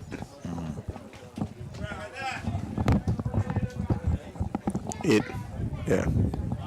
So 8 from 18 deliveries. Easy. Easy pickings, Yeah, very. low hanging fruits. See no mangoes. A very easy game. So this should be Kofi James' last over scorer. So he's be bowling his last over, the captain trying to bring his team, pull this out of the jaws of defeat. Here is Singh going back and just punching it into. Singh, that's not Kerry Mentor? That's Kerry Mentor on strike? No? Sing. That's Martin Singh. Yeah, Martin okay, Singh. okay. Mentor has the white pad. Sing. And number 10. Yeah. Singh batted at number 3 last game, and he now comes in at number 6. So a little shift. Well, they did change up their batting order, definitely. This one is wide, peeling off of the outside half, and 4 more runs. So the Rising Sun team, they will take it anyhow they can. So 4 more needed. Yes, in these closing overs, you have to be wicket and wicket. You can't be outside the off stump. Outside the off stump, it's a chance, it's an opportunity for a boundary. So it's just 3 runs away. 4 more. 4 runs. 4 away. more. One scoring shot away. That was And lots and lots of balls. So is that the fat lady clearing her throat? Yes. Well, she's just making a move to all right, don't be lost. well. You see the Rising Sun guy. Okay, well now That's a the fat lady there. That's a fat lady making a move to all right. Blackhawks, they are making some adjustment. They're bringing in the field just a little bit. And Singh goes for the glory. Did he get enough of it? Yes, he has. And there it is, ladies and gentlemen, your 2023 Sir Vivian Richards Thursday League champion, Rising win. Electrical Services, Rising Sun Spartan, and congratulations, guys, in order for the Rising Sun team. And look at Wayne. There is Wayne. Yes. He was hiding under the big tree in the bleachers all the time, and he has emerged along with John. So congratulations to Rising Sun, thoroughly deserved. They were up against it early in the first 10 overs or so. They were pegged back by the bowling of, they were brought back into the game by the bowling of Darren Benter and Melville Charles. And then they restricted Liberta to eventually a total of 133, and then they went on to win with some good batting, 136 for 4, and 37 from Owen Graham, Darren Benter 16, 19 from Junior Henry, and not out and making a good contribution both with bat and ball, the captain, Kerry Mentor, not out on 13, and Martin Singh on 11. So, guys, I have to leave you now. I'll leave you to do the honors of wrapping up. But congratulations to Rising Sun Spartans. Well-deserved victory. Commiserations to the Liberta team. And I think this has brought save for the ABCA Super 40 tournament, the Parish League season has come to an end. One more competition. Will be in Erlings on Saturday for the Dave Joseph finals. All right, so let's just run through the scorecard quickly as we look to wrap up this broadcast. So remember that the Blackhawks, they won the toss and they decided to bat. In their first attempt, they made 133. And then in pursuit of that, Rising Sun Spartan, they opened with Darren Benter and Owen Graham. They got off to a real flyer there. As I said, Owen Graham going out there playing the pinch hitting role, and in the end, I think that was a very good decision by the Rising Sun management in terms of giving them a quick start. Yes, good going. It was a good start there from the Rising Sun Spartans, and that's what really kept them in the game, you know, because they started well, and you know, in the middle overs, even though they slowed down, even though the scoring slowed down, they were still so well ahead that they could still, you know, manage to make it over the line with overs remaining. Good to see, just looking out there, just seeing Wayne Hewlett just mingling with the players, and the players just really enjoying the moment. It's really good to see when you put in the hard work, Iroots, and really able to reap some rewards. But let's just go to the scorecard. So Darren Benter, he was caught. Joshua Thomas bowled Kofi James for 16. Owen Graham, he was caught. Joshua Thomas bowled Kofi James for 37. He had 3 fours and 2 maximums. Junior Henry caught. Kareem Agor bowled Kofi James for 19, and Melvin Charles, he also played a very steady hand there. I think, remember at one point we said that Rising Sun would have to be careful if they didn't lose a couple of wickets, but Melvin Charles and I think Junior Henry stayed there and batted quite a bit there, so a good partnership there with Melvin Charles making a well-played 35. Yes, good all-around cricket there from Melvin Charles as well, because he would have bowled 4 overs for less than 20 runs, contributing with the ball, and you know, going there and making 35 runs, you know, contributing with the bat as well, you know, and building a partnership with Junior Henry. That was very good there for the Rising Sun Spartans. At the time, that's what they really needed, and you know, he provided what was needed at the time.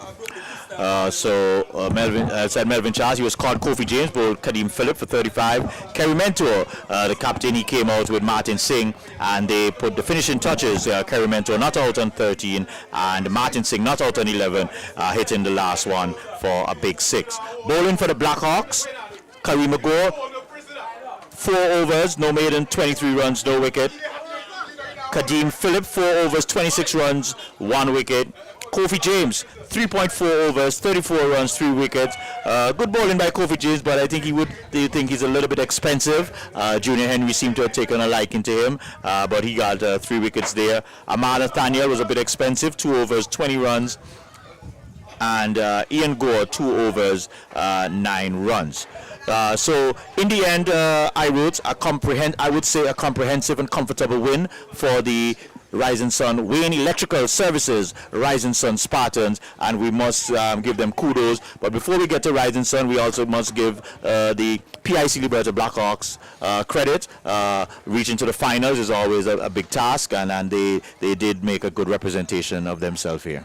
Yes, and Liberta must be feeling really bad, because this is their second game that they would have lost in the entire, you know, Thursday League tournament, and they would have lost both games to the Spartans. So then Liberta never beaten the Spartans for this year's Thursday League competition, you know, so that's probably something they would have to look into and try to rectify that and get things better for next year. But all in all, it's a good game. It was a good game.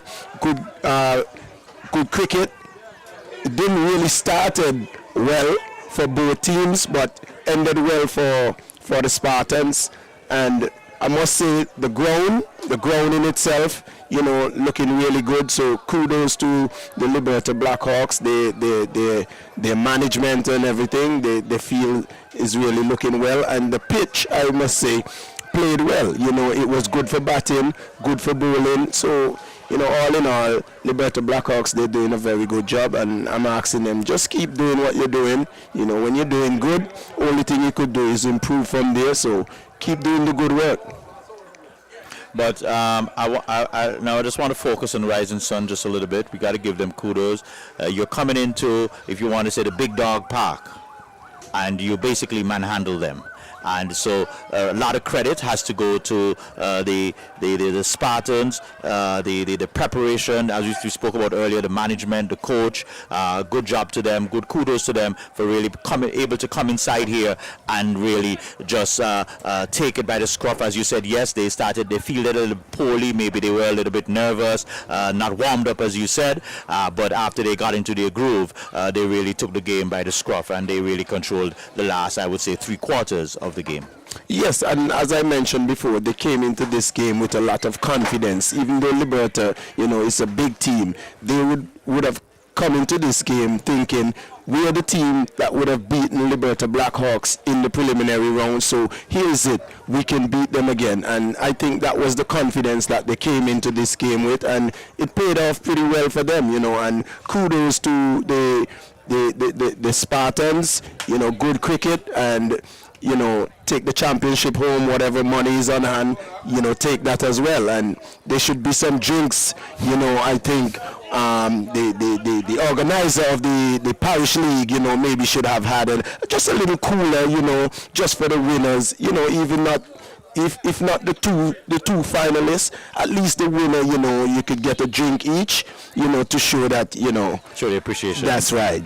And I think we also must commend the organizers too. It's the first year that we're doing it in a T20 format, and so we want to congratulate the organizers for being brave enough to make that initiative. Normally people don't like to break from tradition, right. And so I think it makes the game a little bit more exciting, a little more inviting. We've seen the crowd support, and so we're hoping that it can grow from strength to strength, right. As we go along. Well, yes, Taddy is a good man, and I'm saying if you pass on some good ideas to him, he may not take everything, but he will take maybe something, and try to make the thing a little bit interesting, maybe a little bit better, So all in all, well done, good job. All right, so it was indeed a pleasure having you again, working with you one more time. And so as we sign off for the 2023 Thursday League Finals, we want to thank all of our viewers, all of our technicians, cameramen,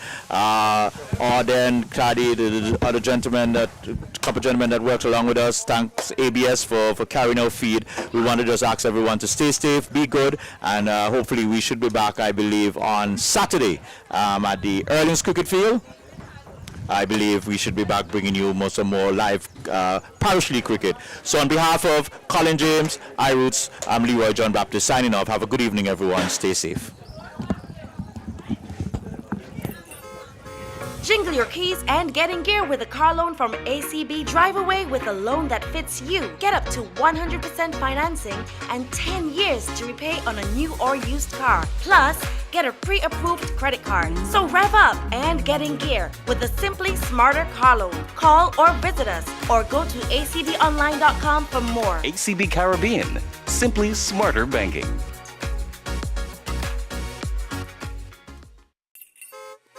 Jingle your keys and get in gear with a car loan from ACB. Drive away with a loan that fits you. Get up to 100% financing and 10 years to repay on a new or used car. Plus, get a pre-approved credit card. So rev up and get in gear with the Simply Smarter car loan. Call or visit us or go to acbonline.com for more. ACB Caribbean, simply smarter banking.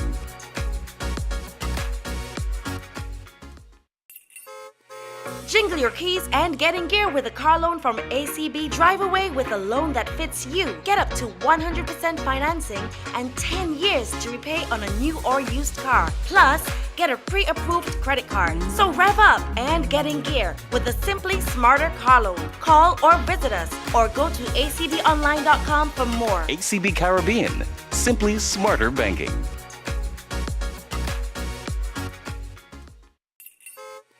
Jingle your keys and get in gear with a car loan from ACB. Drive away with a loan that fits you. Get up to 100% financing and 10 years to repay on a new or used car. Plus, get a pre-approved credit card. So rev up and get